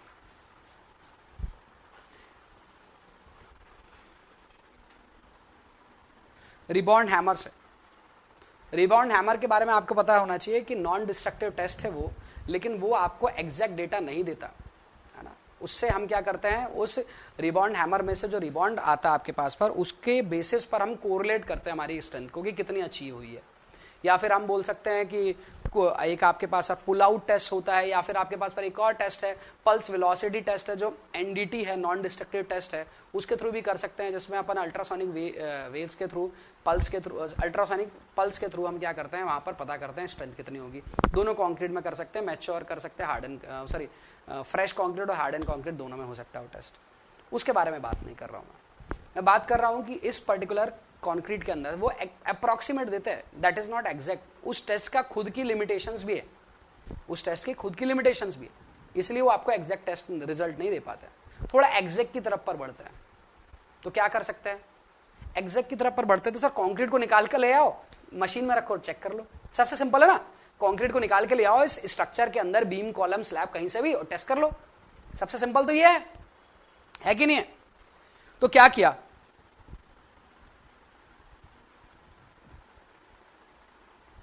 पॉज तो नहीं हो गया भैया? ऋषिकेश तुम्हारा ही पॉज हुआ है, सबका सब बढ़िया चल रहा है ना? All okay? ऋषिकेश का भी वॉल्यूम तुम्हें कम था कल। चलो ठीक है।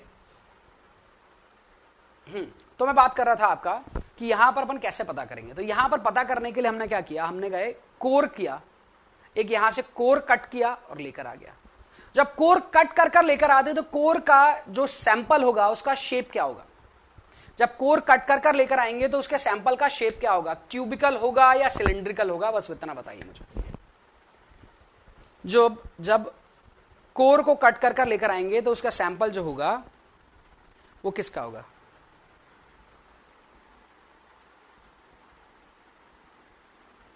मैं ऑन साइट की बात कर रहा हूं, इस स्ट्रक्चर से ऑन साइट ही बात कर रहा हूं। साइट पर स्ट्रक्चर बन चुका है, वहां से कहीं से भी कोर कट कर कर लेकर आना है। किस शेप का होगा? सिलेंड्रिकल शेप का होगा। तो यहां से जो सैंपल आएगा, यहां से जो सैंपल आएगा वो सिलेंड्रिकल शेप का रहेगा, यह आप मानते हैं। और ये किस शेप का है? क्यूबिकल का। तो सिलेंडर से क्यूब का हमें क्या करना होगा? कंपैरिजन करना होगा ना। यहां से क्या आया है? सिलेंडर। तो आपने क्या किया? यहां से कोर कट किया, यहां से इस जगह से कोर कट किया और निकाल लिया एक सिलेंडर। तो ये सिलेंडर इस पर्टिकुलर क्यूब से हमें इसे कोरिलेट करना पड़ेगा। तो हमने क्या कहा? हमने सोचा कि सर क्यों ना सिलेंडर से सिलेंडर को कर ले, सिलेंडर से सिलेंडर को कर ले कंपेयर। इस सिलेंडर को क्यूब के कंपैरेटिवली इस सिलेंडर को सिलेंडर से ही कर ले, क्योंकि हम इसीलिए भी हम टेस्ट करते हैं और टेस्ट करके पता करते हैं क्या? Cylindrical strength. हम क्या करते हैं? एक टेस्ट परफॉर्म करते हैं।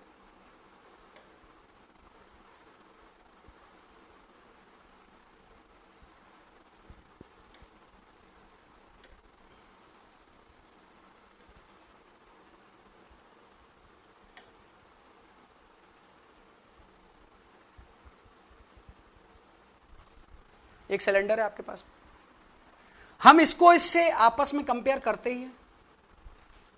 ये कौन सा इफेक्ट है? इसे हम बोलते हैं शेप इफेक्ट।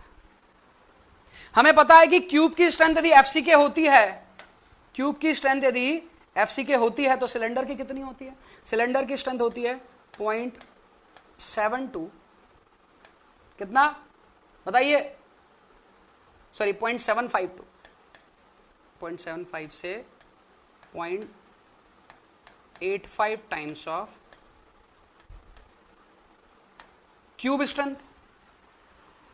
क्यूब स्ट्रेंथ मतलब एफसीके से ऑन एन एवरेज लिया जाए तो कितना हो जाएगा? 0.8 ऑफ एफसीके। ये हम लैब में टेस्ट कर चुके हैं, इन दोनों के बारे में कर चुके हैं। अरे कर चुके हैं कि नहीं कर चुके बताइएगा। क्यूब और सिलेंडर का कंपैरिजन तो हम पहले ही कर चुके हैं लैब में। अभी बिल्डिंग पर बात चल रही थी, अब आप सर इस पर आ गए। हां, क्योंकि मुझे पता चला कि क्यूब से सिलेंडर का कंपैरिजन नहीं हो सकता।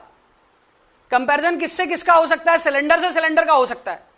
तो हमने क्या किया? पहले तो ये पता किया कि क्यूब टेस्ट किया था क्या? हाँ किया था। एक सिलेंडर टेस्ट उसी तरह से बनाकर किया था क्या? हाँ किया था। सर डाया कितनी थी? 150, हाइट कितनी थी? 300 mm, और सिलेंडर टेस्ट किया था। तो जब सिलेंडर की जो स्ट्रेंथ आई थी वो कंक्रीट के क्यूब के कंपैरेटिवली कितनी आई थी? सर वो कितनी आई थी? 0.8 टाइम्स ऑफ एफसीके आई थी। क्लियर है? वो इन रेंज ऑफ 0.75 से 0.85 के बीच में मिलती है, पर हमने ऑन एन एवरेज ले लिया 0.85 एफसीके। ठीक है। अब क्या हो सकता है? अब ये दोनों सिलेंडर आपस में क्या किए जा सकते हैं? कंपेयर किए जा सकते हैं। क्लियर है बात? क्लियर है बात?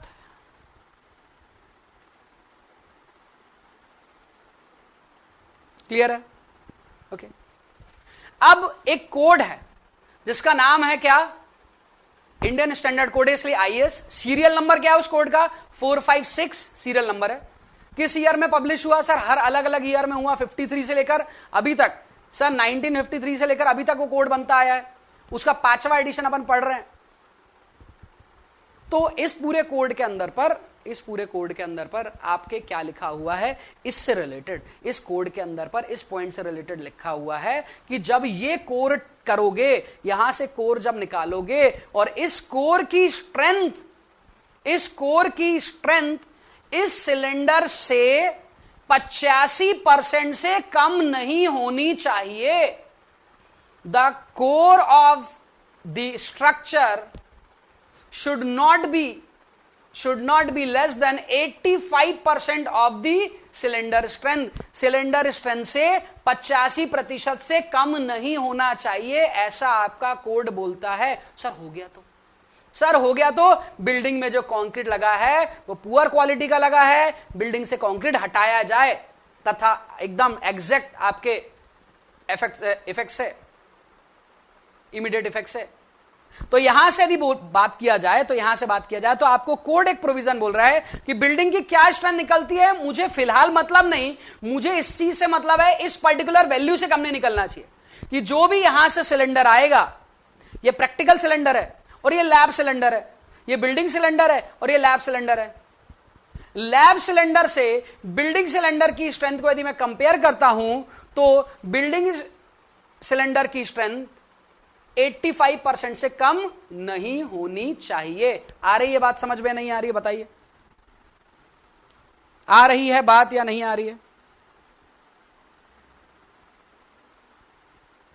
क्लियर है? हमने कहा कि सर एग्जैक्ट क्यों नहीं आ रही है, इस सिलेंडर की स्ट्रेंथ और इस सिलेंडर की स्ट्रेंथ एग्जैक्ट सेम क्यों नहीं आ रही है? ये एग्जैक्ट सेम इसलिए नहीं आ रही है क्योंकि जो कंक्रीट आपने इसमें लगाया वो छोटे से सैंपल में है और ये जो कंक्रीट निकाला वो बड़ी सी बीम से निकाला, बहुत बड़ी बीम थी, उसमें से एक छोटा सा कोर कट करके निकाला है। तो यहां पर जो इफेक्ट देखने को मिला आपको, यहां पर जो इफेक्ट देखने को मिला, इस इफेक्ट को बोला जाता है साइज इफेक्ट, क्योंकि जिस मेंबर के अंदर से कंक्रीट निकाला गया था उसका साइज बहुत बड़ा था। क्लियर है बात? अरे क्लियर है बाबा इतना बात कि साइज इफेक्ट क्यों बोल रहे हैं इसको? क्योंकि यहां ये बीम से या कॉलम से या स्लैब से निकाला गया, ये तो लैब में खुद ही बनाया गया 3 लेयर में, 300 mm की डेप्थ का था तो 100 को अपने टैंपिंग कर करके 3 बार में बना दिया। लेकिन ये तो बड़ी सी बीम थी ना, बड़ी सी बीम के अंदर क्या हुआ, बड़ी सी बीम के अंदर हर जगह पर 3 लेयर पर भरकर टैंपिंग नहीं किया अपन ने, वाइब्रेटर चला रहे थे या टैंपिंग कर रहे थे, जिसकी बहुत ज्यादा टैंपिंग नहीं हुई है, बहुत ज्यादा अच्छे से वाइब्रेशन हुआ होगा वो जरूरी नहीं है। लैब में पूरे प्रिकॉशंस रखे जाते हैं, छोटा सा तो प्रोटोटाइप रहता है, लेकिन यहां इतनी बड़ी बीम है तो बहुत ज्यादा प्रिकॉशन रख नहीं पाते क्योंकि कंस्ट्रक्शन भी जल्दी जल्दी करना है आपको, तो जितना हो सकता है उतना जरूरी लेते हैं हम वहां पर प्रिकॉशंस। तो इसलिए यहां पर एयर वॉइड्स प्रेजेंस होने के चांसेस थोड़े से लैब से ज्यादा रहते हैं। इस वजह से हमेशा यहां की स्ट्रेंथ और यहां की स्ट्रेंथ एक जैसी नहीं मिलेगी। यदि यहां दोनों की स्ट्रेंथ यदि एक जैसी नहीं मिलेगी तो हम ऐसा मान ले रहे हैं कि भैया थोड़ा बहुत तो डिक्रीमेंट होगा। आईएस कोड कह रहा है कि अरे ठीक है, इससे 15% कम चलेगा ना, ज्यादा नहीं चलेगा। तो इसलिए आईएस कोड क्या कह रहा है, आईएस कोड क्या कह रहा है, आईएस कोड कह रहा है इस स्ट्रक्चर से रिलेटेड, आईएस कोड इस स्ट्रक्चर से रिलेटेड आपको कह रहा है कि इस स्ट्रक्चर की स्ट्रेंथ इससे कम से कम कितनी होनी चाहिए, इसका 85%, तो किसका 0.85, 85 को लिख सकता ना 0.85 ऑफ व्हाट, सिलेंडर। इसकी बात कर रहे हैं हम, इसकी बात कर रहे हैं इस सिलेंडर, 0.85 सिलेंडर, 0.85 ऑफ सिलेंडर मतलब सिलेंडर की कितनी है वो लिख लो, 0.85 इंटू सिलेंडर की खुद कितनी थी 0.8 एफसी के, इसको सिंप्लीफाई करते हैं तो कितना हो जाता है 0.67 एफसी के अप्रोक्सीमेट। क्लियर है बात सभी को? अरे भाई क्लियर है या नहीं क्लियर है, जल्दी बताइए।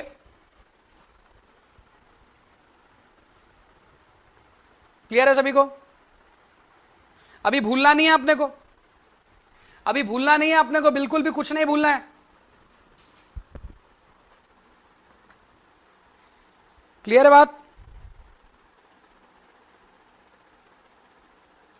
मैं आपको IS 456-2000 का वो पेज बता दूंगा जहां पर ये कोडल प्रोविजन लिखा हुआ है, या उसका डॉक्यूमेंट आपको दिखा दूंगा, वहां से आप लोग देख लीजिएगा।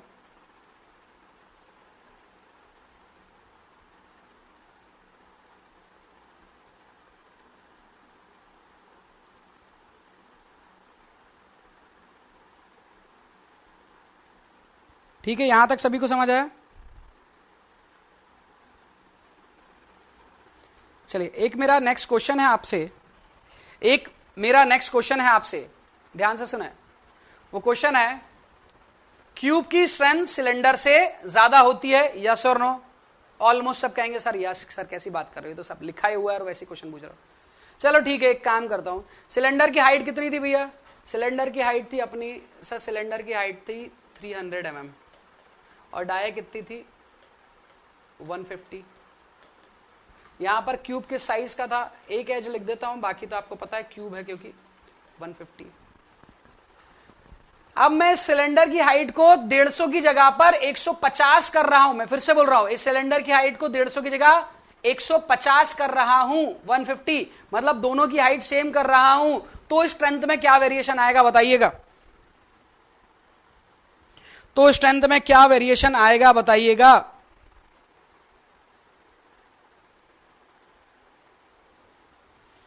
जल्दी, तो स्ट्रेंथ में क्या वेरिएशन आएगा, जल्दी बताइएगा।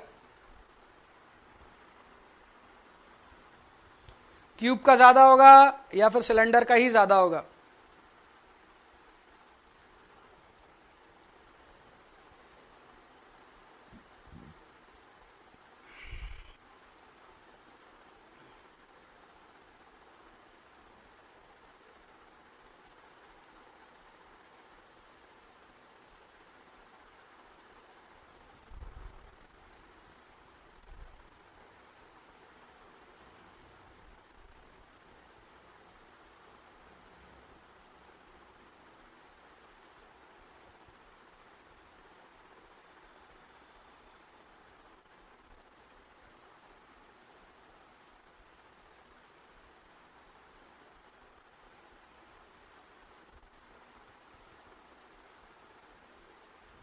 ओके, बताया आप लोगों ने, कम होएगा सिलेंडर का कम होगा। पहली बात इसका मैं आपको ये बता देता हूं, दिस इज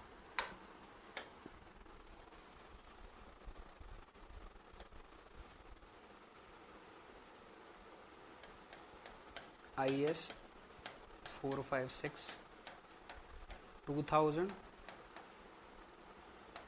क्लॉज 17.4.3, वहां पर ही लिखा हुआ है, वहां से आप चाहे तो पढ़ भी सकते हैं। चलिए, अब बात चल रही थी हमारी, तो कभी भी आपके पास पर शेप एंड साइज इफेक्ट के बारे में बात होगी तो आप इस तरह से देख सकते हैं। ठीक है, अब एक और चीज आपको फन फैक्ट बताता हूं यहां से, मुझे आपने थोड़ा सा ध्यान दिया होगा, मुझे ऐसा लगता है, नहीं दिया होगा तो देखते हैं क्या नहीं दिया आपने। इन दोनों के बीच में क्या रिलेशन है? इन दोनों के बीच में क्यूब से स्ट्रक्चरल स्ट्रेंथ जो होती है वो कितनी कम या कितनी ज्यादा होती है? क्यूब से स्ट्रक्चरल स्ट्रेंथ कितनी कम या कितनी ज्यादा होती है? क्यूब से स्ट्रक्चरल स्ट्रेंथ कितनी होती है? सर क्यूब से स्ट्रक्चरल स्ट्रेंथ 1.5 टाइम्स कम होती है। FCK divided bye 1.5 you can get 0.67 FCK। The factor of shape and size का जो इंडिविजुअल फैक्टर है दैट इज 1.5। शेप का फैक्टर है 0.8 और साइज का फैक्टर है कितना? 0.85। क्लियर है? शेप का फैक्टर है 0.8 और साइज का फैक्टर है 0.85 और शेप एंड साइज का फैक्टर है 1.5। क्लियर है? तो आपसे ऐसा क्वेश्चन पूछा जाए तो भी आप वहां से बता सकते हैं। ठीक है, नाउ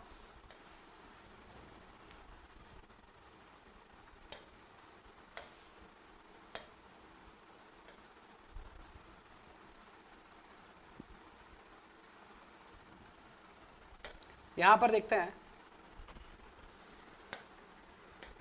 यदि इसी स्ट्रक्चर को मैं एज पर IS 456 2000 बात करूं,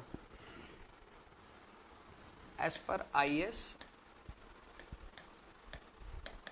456, एज पर IS 456 यदि मैं बात करता हूं तो कंक्रीट के लिए पार्शियल फैक्टर ऑफ सेफ्टी कितना बताया गया लिमिट स्टेट मेथड में? लिमिट स्टेट मेथड में partial factor of safety concrete के लिए बताया गया कितना? 0.67 FCK नहीं, 1.5। ये तो स्ट्रक्चरल स्ट्रेंथ है। तो यहां पर क्या हो जाएगा भाई?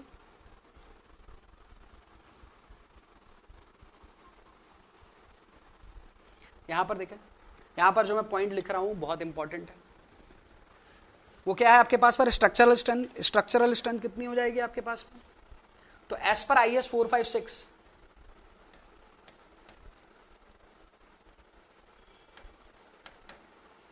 Structural strength is equal to how much? 0.67 FCK divided bye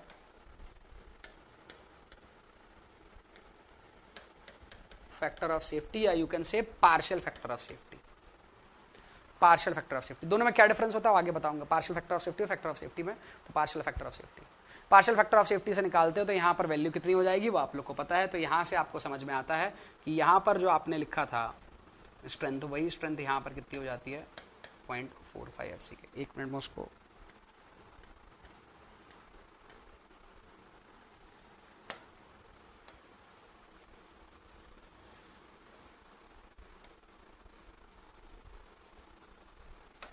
तो यहाँ से जब आप सॉल्व करते हैं तो आपको निकल को मिलता है कितना? 0.45 FCK, 0.45 FCK। और ये 0.45 FCK कहाँ से आया था उसी के बारे में बात है। तो सबसे इंपॉर्टेंट इस पूरे पार्ट से यदि बात करूँ 0.45 FCK कैसे आता है, लेकिन इस पूरे प्रोसीजर में कहीं से भी क्वेश्चन पूछा जा सकता है। कहाँ से क्वेश्चन नहीं पूछा जा सकता है वो मुझे नहीं पता, लेकिन कहाँ से पूछा गया है वो मुझे पता है, तो वो बता देता हूँ। इस एरिया से हर जगह से क्वेश्चन पूछा गया। FCK से पूछा गया, मतलब क्यूब स्ट्रेंथ से, सिलेंडर स्ट्रेंथ से, और यहां से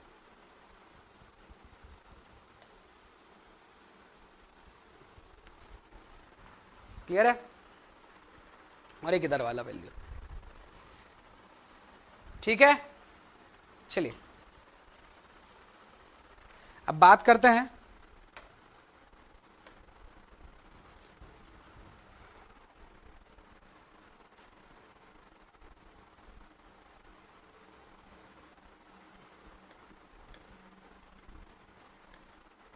शेप इफेक्ट की जगह मैं बात करता हूं इसको।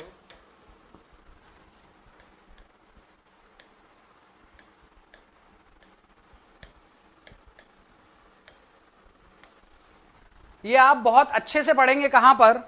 ये आप लोग बहुत अच्छे से पढ़ेंगे BMC में, लेकिन मैं यहां पर वो पॉइंट जरूर डिस्कस करूंगा जो आपको याद रखना ही है, चाहे BMC वाले सर बताएं चाहे मैं बताऊं।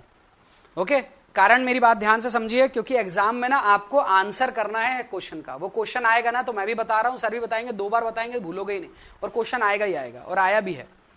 वो क्या आया है? यहां से क्यूब और सिलेंडर को कंपेयर करते हैं, ध्यान से देखिएगा।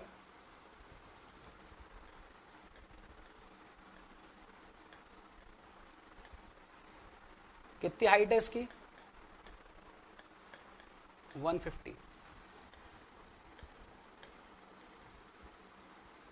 सिलेंडर हाइट है 300।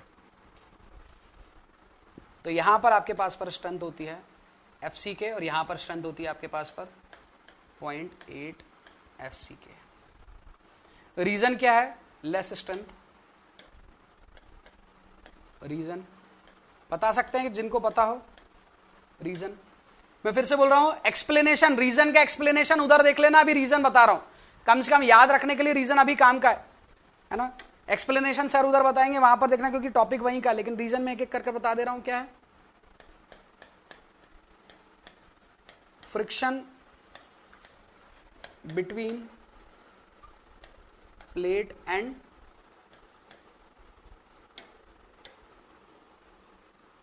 स्पेसिमेन।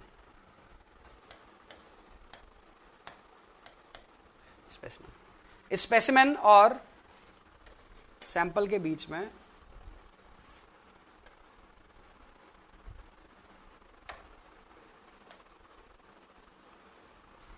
जो फ्रिक्शन है, friction between plate and specimen. Next है आपके पास पर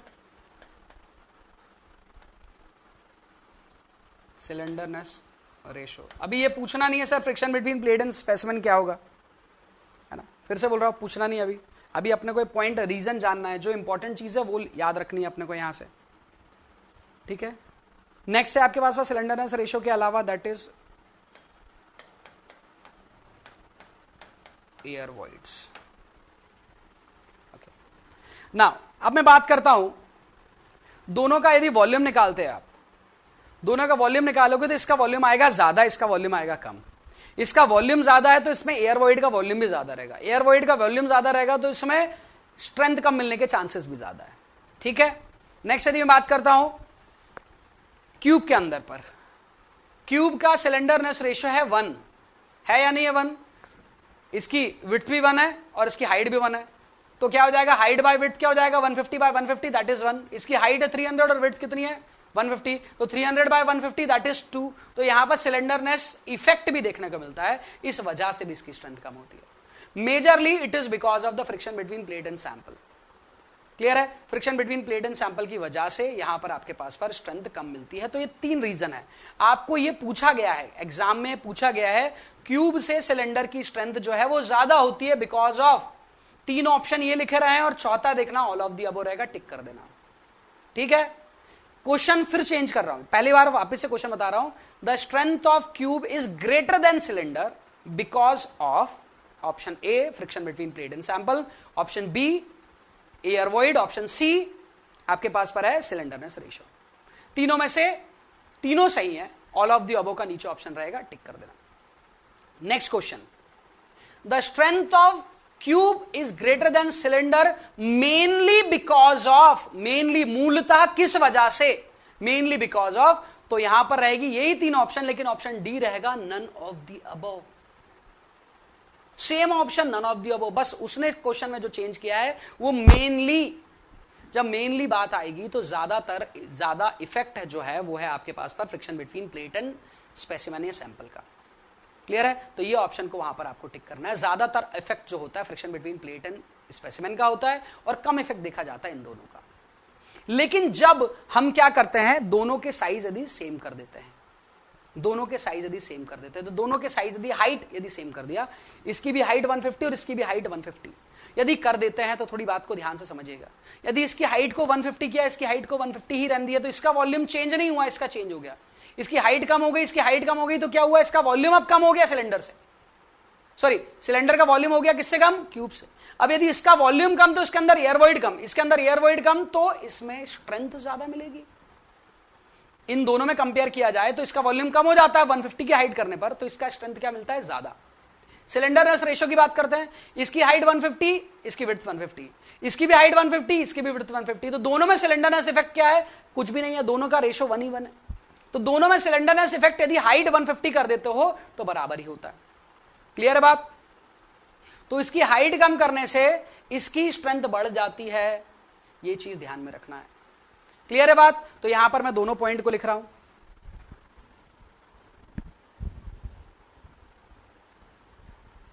अरे भैया प्रणव शर्मा, ये क्या लिखा है, यह है स्ट्रक्चरल स्ट्रेंथ, ये भी स्ट्रक्चर ही बनाया मैंने, मतलब ये भी स्ट्रक्चरल स्ट्रेंथ है। ये structural strength with respect to IS 456, इसमें पार्शियल फैक्टर ऑफ सेफ्टी भी ले ली गई है, इसमें पार्शियल फैक्टर ऑफ सेफ्टी नहीं ली गई है।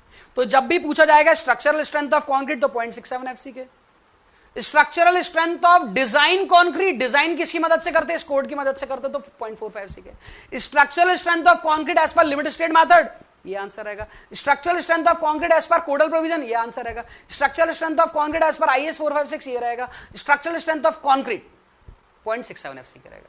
क्लियर है प्रणव शर्मा बात,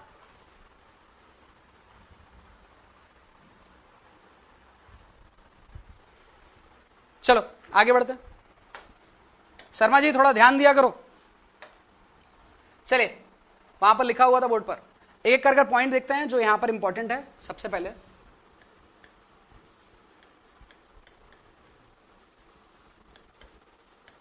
strength of cube is greater then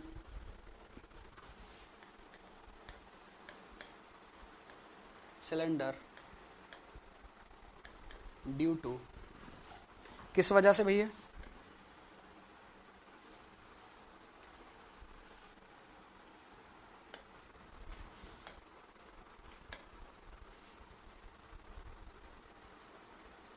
in 3 reason से। ठीक है, इन 3 रीजन की वजह से। नेक्स्ट हम देखते हैं, नेक्स्ट पॉइंट क्या है। Next, if height of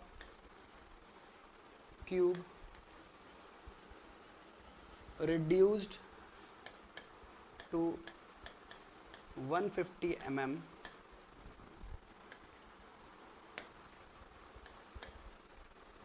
then cylinder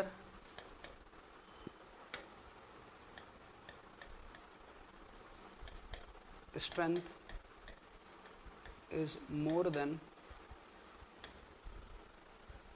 cube, cylinder की स्ट्रेंथ क्यूब से ज्यादा हो जाएगी. Next, if cube size is reduced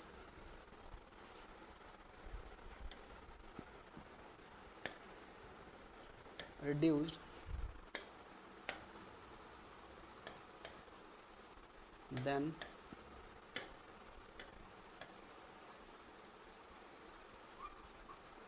strength of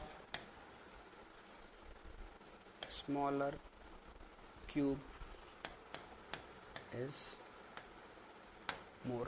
इन तीनों पॉइंट से क्वेश्चन पूछे जा चुके हैं. कम से कम यदि मैं बात करूं तो तीनों पॉइंट से कम 4-4, 5-5 बार क्वेश्चन आपको देखने को मिलेंगे.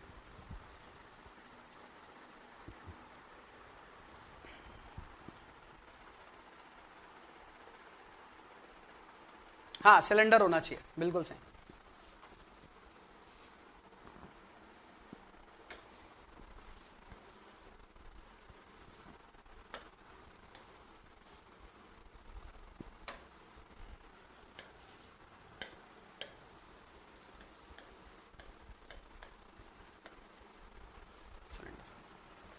ओके, ये तीनों पॉइंट से क्वेश्चन पूछे जा चुके हैं. ठीक है, अब यहाँ पर एक पॉइंट और जो आप लोग ध्यान में रखेंगे तो आपको इस पूरे आंसर को करने में कभी दिक्कत परेशानी नहीं होगी.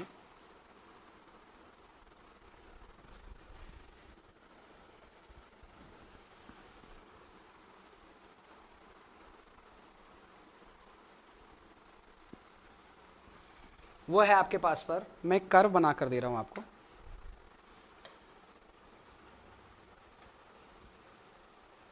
जो बताता है साइज एंड शेप के इफेक्ट को. यहां पर एक्स एक्सेस पर आपके पास पर डेटा है किसका, डायमेंशन या डायमीटर बोल सकते हैं आप. डायमीटर भी बोल सकते हैं, डायमेंशन भी बोल सकते हैं. और वाई एक्सेस पर रहता है आपके पास पर रिलेटिव स्ट्रेंथ.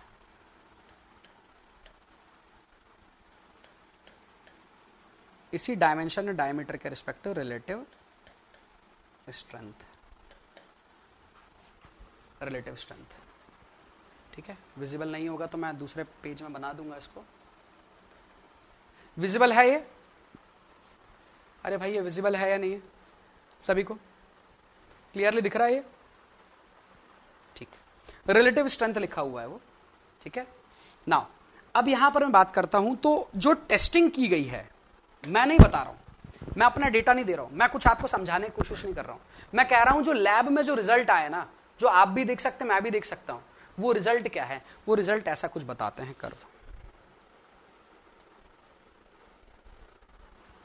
रिजल्ट कुछ ऐसी कर्व बताते हैं.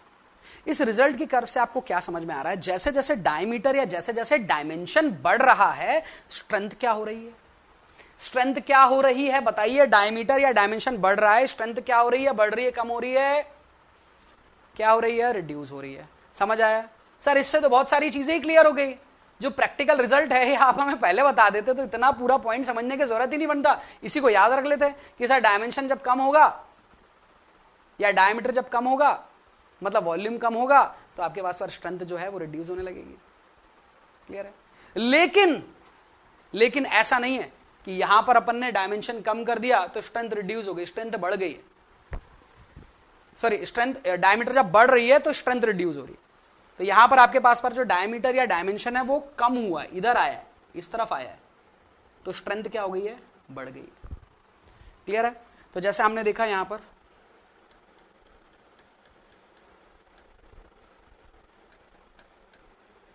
$150 पर ये स्ट्रेंथ मिली. और जब वहां पर है उसी को हम देखते हैं, ये देखिए आगे जाकर फ्लैट हो जा रहा है, आगे जाकर फ्लैट हो जा रहा है, आगे जाकर फ्लैट हो जा रहा है। मतलब एक पर्टिकुलर डायमेंशन जिसके बाद स्ट्रेंथ में वेरिएशन बहुत ज्यादा देखने को नहीं मिलता है वो होता है 450 mm का, क्योंकि उसके बाद यहां पर अभी देखता हूं, यहां पर ना अभी सिर्फ टैंपिंग हो रही है, वाइब्रेटर का इस्तेमाल नहीं है अभी। यहां पर ये जो कर्व है सिर्फ विदाउट वाइब्रेटर है। यदि आप वाइब्रेटर इस्तेमाल करते हैं तो स्ट्रेंथ बढ़ जाती है, वाइब्रेटर इस्तेमाल करते हैं तो यही स्ट्रेंथ बढ़ जाती है। कर्व आपके पास पर थोड़ी सी ऊपर जाते हुए दिखती है, यही कर्व बता रहा हूं मैं। ये कर्व कैसी हो जाती है भैया, ये कर्व ऐसी हो जाती है यदि वाइब्रेटर इस्तेमाल करते हैं तो। आ रही है 150 में ज्यादा स्ट्रेंथ या 450 में ज्यादा स्ट्रेंथ, 150 में उतना वेरिएशन है लेकिन 450 में ज्यादा वेरिएशन मिलता है। क्यों? क्योंकि 150 छोटा सा वॉल्यूम, उसको टैंपिंग से भी कॉम्पैक्ट हो जाएगा। 450 बड़ा वॉल्यूम है, बड़े वॉल्यूम को टैंपिंग रॉड से हो सकता है आपके पास पर प्रॉपर कॉम्पैक्शन ना हो पाए, तो 450 में उसका फर्क ज्यादा नजर आता है। क्लियर है बात? अरे भाई क्लियर है कि नहीं? क्लियर है सभी को? क्लियर है? तो यहां से मैं फिर से बोल रहा हूं, यहां से क्वेश्चंस कितने पूछे गए हैं आप लोगों को भी पता है। आप लोगों ने प्रीवियस ईयर के क्वेश्चन सॉल्व किए हैं, आप लोगों ने कहीं ना कहीं के क्वेश्चन सॉल्व किए हैं। आप लोग खुद मुझे बताइए कि इस टॉपिक से कितने क्वेश्चंस आए हैं या देखे या नहीं देखे। आप लोगों ने देखे कि नहीं देखे इस पार्ट से क्वेश्चन? बताइए। अभी गलत नहीं करना है क्वेश्चन।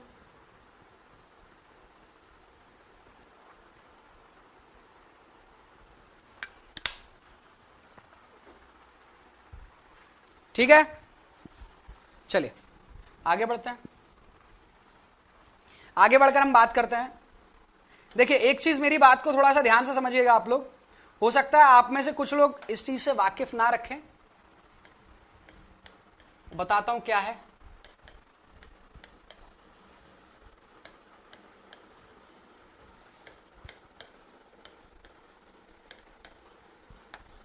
वो बात क्या है? वो बात यह है कि मेरा मकसद क्या है आपकी तैयारी के पीछे। आपका मकसद तो आपको पता ही है, मेरा मकसद जो है वो ये है कि जब हम क्लास में बैठे, जब क्लास लाइव देख रहे हैं, तो उस टाइम पर हमारे साथ ये होना चाहिए कि वो सभी चीजें कवर होनी चाहिए जो एग्जाम में मेनली आती है। सब्जेक्ट की तो होगी ही, क्योंकि सर सब्जेक्ट तो पढ़ाते ही हैं। सर यदि सब्जेक्ट पढ़ाकर चले जाएं और एग्जाम में जैसे क्वेश्चन फ्रेम होते हैं वो नहीं बताएंगे, तो ये काम किसका होगा? ये आपका होगा। ये काम किसका होगा? आपका होगा। आपको ध्यान देना होगा कि क्वेश्चन कैसे बन सकते हैं, आपको सोचना होगा क्वेश्चन कैसे बन रहे हैं। आपके सामने जो क्वेश्चन आएगा उसको आपके जो पढ़े हुए डेटा है उससे रिलेट करना होगा कि अच्छा सर ने क्या लिखवाया था और ये क्या पूछ रहा है, इन दोनों का रिलेशन क्या है। टाइम आपका जाएगा, और उस टाइम में जब टाइम जाएगा ना, तो एक चीज साथ में आती है, वो है फ्रस्ट्रेशन, इरिटेशन। अरे यार सर ने डायरेक्ट डेटा क्यों नहीं लिखा दिया, अब तो मेरे को निकालना पड़ रहा है यहां पर। सर यदि कुछ चीजें थोड़ी डायरेक्ट दिखा देते, बता देते, इतना पूरा कोर में नहीं जाते, तो शायद मेरे क्वेश्चन के आंसर निकल जाते। तो इसीलिए मैं आपको याद होगा कल मैंने आपको जो टेस्ट थे, जो 4 स्ट्रेंथ निकाली थी अपने, उनके डायरेक्ट डेटा बता दिए थे। कल का काम कल हो गया था। आज जानने की जरूरत नहीं थी, फिर भी थोड़ा सा जान लिया, किसी के मन में शंका न रह जाए इसलिए जान ली। लेकिन आज के काम में उतना मजा नहीं था जितना कल के काम में था एग्जाम पॉइंट ऑफ व्यू से। और मेरा टारगेट आपका एग्जाम है, मेरा टारगेट आपका नॉलेज नहीं है। आपका नॉलेज बढ़ाने वाली बात है वो आप टाइम के साथ खुद ही बढ़ा लेंगे, लेकिन आपका जो टारगेट है वो एग्जाम का लिए रहना चाहिए, और मेरा तो मेनली आपके एग्जाम के क्वेश्चंस के लिए। ठीक है, तो इसलिए आपको ये नहीं सोचना है कि सर इतना टाइम क्यों लग रहा है। आप मुझे बताइए टाइम कितना लगना चाहिए। आप बोल दीजिए मुझे कि सर मुझे तो सिर्फ 30 घंटे में आरसीसी खत्म करना है, मैं 30 घंटे में करा दूंगा आरसीसी। उसके बाद 30 घंटे की मेहनत आपकी है। आप वो 30 घंटे की मेहनत कितने दिनों में करेंगे वो आपको पता नहीं, इसलिए यहां पर थोड़ा सा टाइम ज्यादा लगेगा, 5-6 घंटे का ज्यादा फर्क नहीं आएगा, लेकिन आपको ऑलमोस्ट चीजें क्लास में याद हो जाने वाली है। ओके, चलिए अब हम बात करते हैं स्ट्रेस स्ट्रेन रिलेशनशिप के बारे में। स्ट्रेस स्ट्रेन रिलेशनशिप के बारे में बात करते हैं, बड़ा सिंपल सा चीज है स्ट्रेस स्ट्रेन रिलेशनशिप। अब मुझे बताइए जो स्ट्रेस स्ट्रेन रिलेशनशिप में जो बना रहा हूं,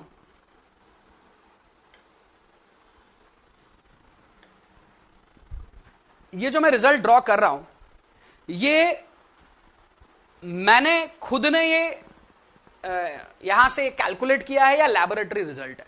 जो मैं स्ट्रेस स्ट्रेन रिलेशनशिप बता रहा हूं आपको, क्या ये लैबोरेटरी रिजल्ट है या फिर कोई थ्योरी है, या कोई थ्योरी या कोई थ्योरम है, या किसी साइंटिस्ट का रिसर्च है, थ्योरेटिकल रिसर्च, इंपेरिकल रिजल्ट, ऐसा कुछ? बिल्कुल, लैबोरेटरी का एक्चुअल बिहेवियर है कंक्रीट का। लैबोरेटरी का एक्चुअल बिहेवियर जो है कंक्रीट का, वो मैं आप लोग को बता रहा हूं, और वो क्या है, कर्व कैसी बन रही है। कर्व को थोड़ा सा ध्यान से देखेंगे, कर्व कुछ ऐसी बन रही है।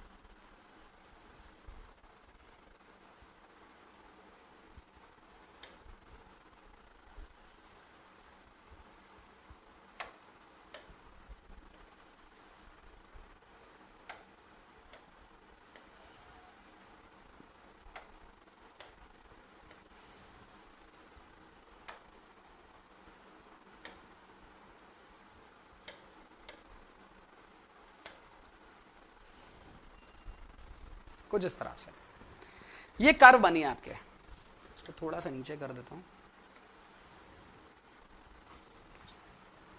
ये कर्व बनी है।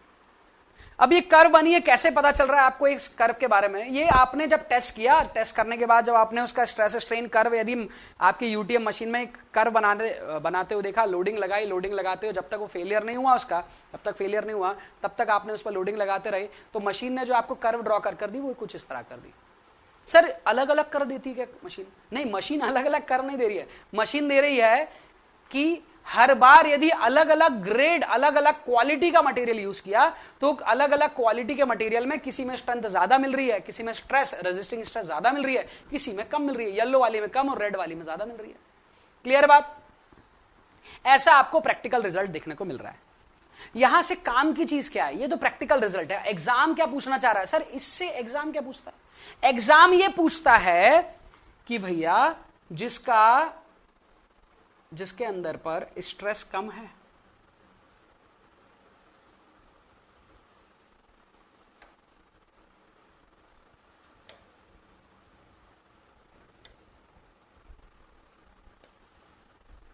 जिसके अंदर पर स्ट्रेस कम है, और इन सभी को यदि कंपेयर करना है, इन सभी को कंपेयर करना, मेरी बात को एक और चीज ध्यान से सुने, इन सभी को आपस में यदि कंपेयर करना तो क्या करना होगा? आप सभी को मुझे कंपेयर करना है, आप में से आरसीसी किसको आता है, तो मुझे क्या करना होगा?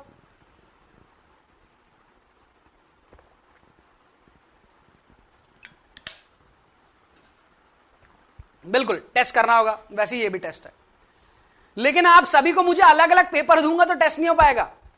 किसी को कुछ क्वेश्चन पूछ रहा, किसी कुछ क्वेश्चन नहीं, सभी के लिए क्वेश्चन पेपर कैसा आएगा? एक जैसा। सभी के लिए क्वेश्चन पेपर कैसा होगा? एक जैसा होगा। डिपेंडेंट टर्म एक ही होगी। हमने स्ट्रेन डिपेंडेंट बात की है।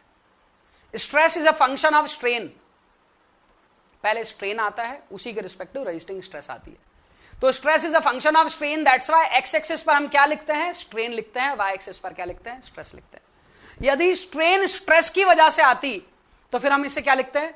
यहां पर स्ट्रेस और वहां पर लिखते हैं स्ट्रेन, है ना? बिकॉज कौन किसका फंक्शन है? जो जिसका फंक्शन है that will be on the Y axis, ये एक्स एक्सिस, ये तो आप पहले ही पढ़ चुके हैं मैथमेटिक्स में। तो यहां से मैं बात करता हूं, तो हमें यदि कंपेयर करना है, तो this is independent term and this is stress is dependent on strain. तो हमने सभी पर वैल्यू फिक्स कर दी। हमने कहा कि हमें सिर्फ इस स्ट्रेन पर पता करना है। हमने कहा कि हमें एक ही स्ट्रेन पर पता करना है। कौन सी स्ट्रेन है? हमने कहा हमें एक ही स्ट्रेन पर पता करना है। वो स्ट्रेन कितनी है? 0.002 की स्ट्रेन।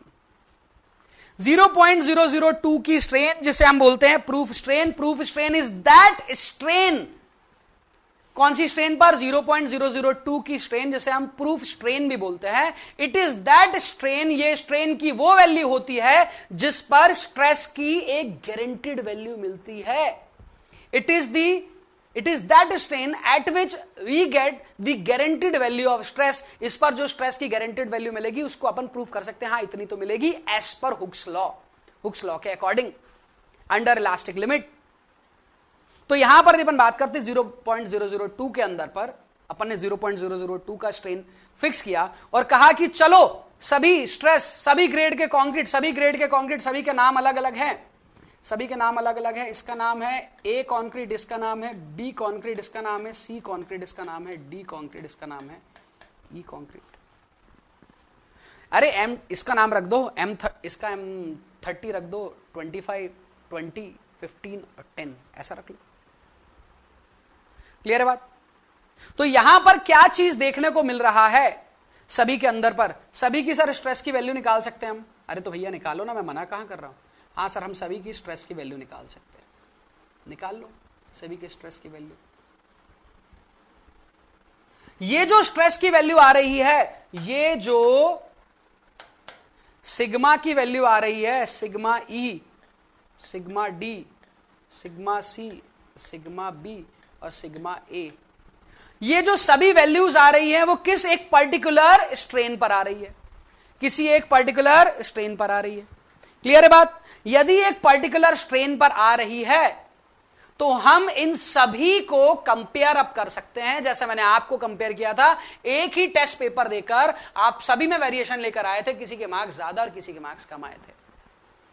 क्लियर है? तो वैसे ही जब मैंने इन टेस्ट को परफॉर्म किया तो मुझे क्या पता चला, इन टेस्ट को परफॉर्म करने के बाद क्या पता चला, किसकी ग्रेड ज्यादा? पहली बात तो मुझे बताइए, A B C D E किसकी ग्रेड ज्यादा है, किसमें स्ट्रेस ज्यादा मिल रहा है?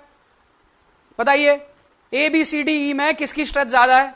बिल्कुल सही, ए की ज्यादा है। ठीक है, ए की स्ट्रेस ज्यादा है, ए के अंदर स्ट्रेंथ ज्यादा है। लेकिन लेकिन लेकिन ध्यान से देखो, ध्यान से देखो, ध्यान से देखो, यहां आकर मुझे बताओ कि भैया ए में और ई में सबसे पहले क्रैकिंग किसके अंदर हो रही है? देखो, ए में और ई में सबसे पहले क्रैकिंग किसके अंदर हो रही है? सबसे पहले फेल कौन हो रहा है? ए फेल हो रहा है या ई फेल हो रहा है?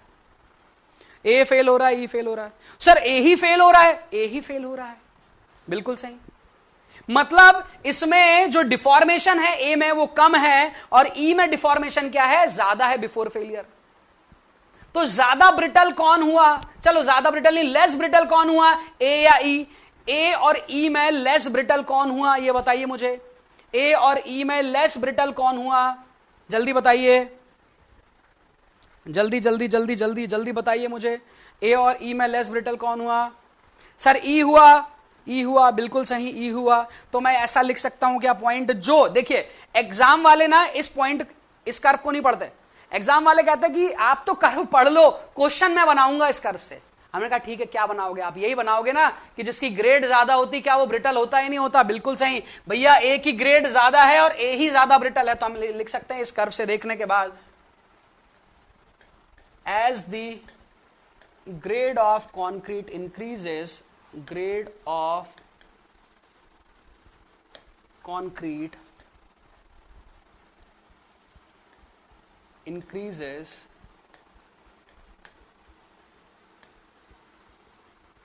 brittleness is also increases। क्या ऐसा बोला जा सकता है?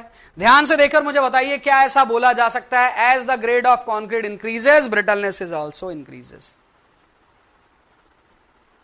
क्लियर है?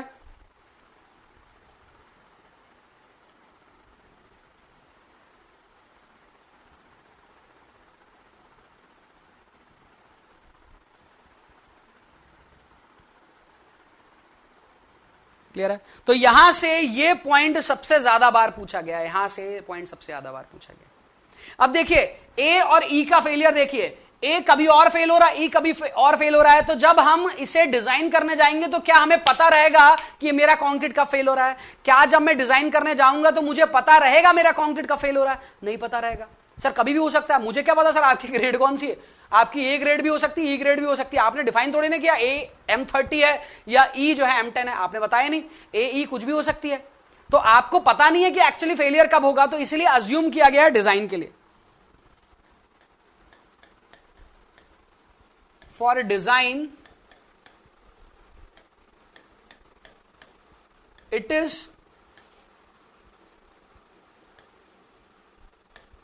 इज अज्यूम्ड दैट, डिजाइन के लिए क्या अज्यूम किया है? It is assumed that the failure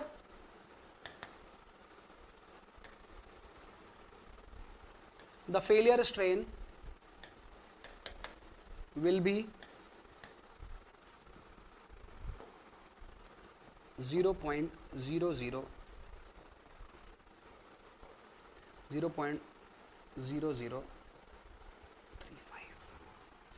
बहुत ज्यादा इंपॉर्टेंट है, बहुत ज्यादा। मैं फिर से लिख रहा हूं यहां पर एक वर्ड,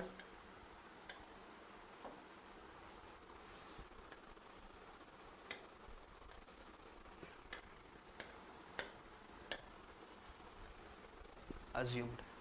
अज्यूम किया गया है कि कंक्रीट कहां पर फेल होगा, जबकि कंक्रीट का the failure of concrete could be at a strain of 0.0032 to 0.005, जबकि कंक्रीट का फेलियर जो है 0.003 से 0.005 तक के बीच में देखा जा सकता है, लेकिन अज्यूम किया गया है 0.003। इसमें कहां होगा पता नहीं, लेकिन सिंप्लिसिटी ऑफ डिजाइन के लिए इतना माना गया है। क्लियर है? यहां तक का क्लियर है सभी को? चलिए स्क्रीनशॉट लेते हैं, स्क्रीनशॉट लेते हैं।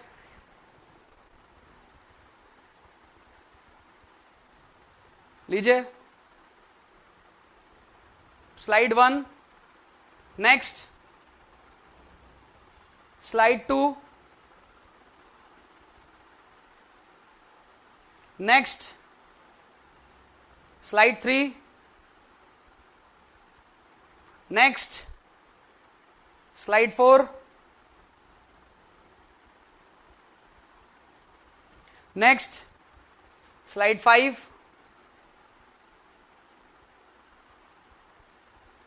Next slide 6।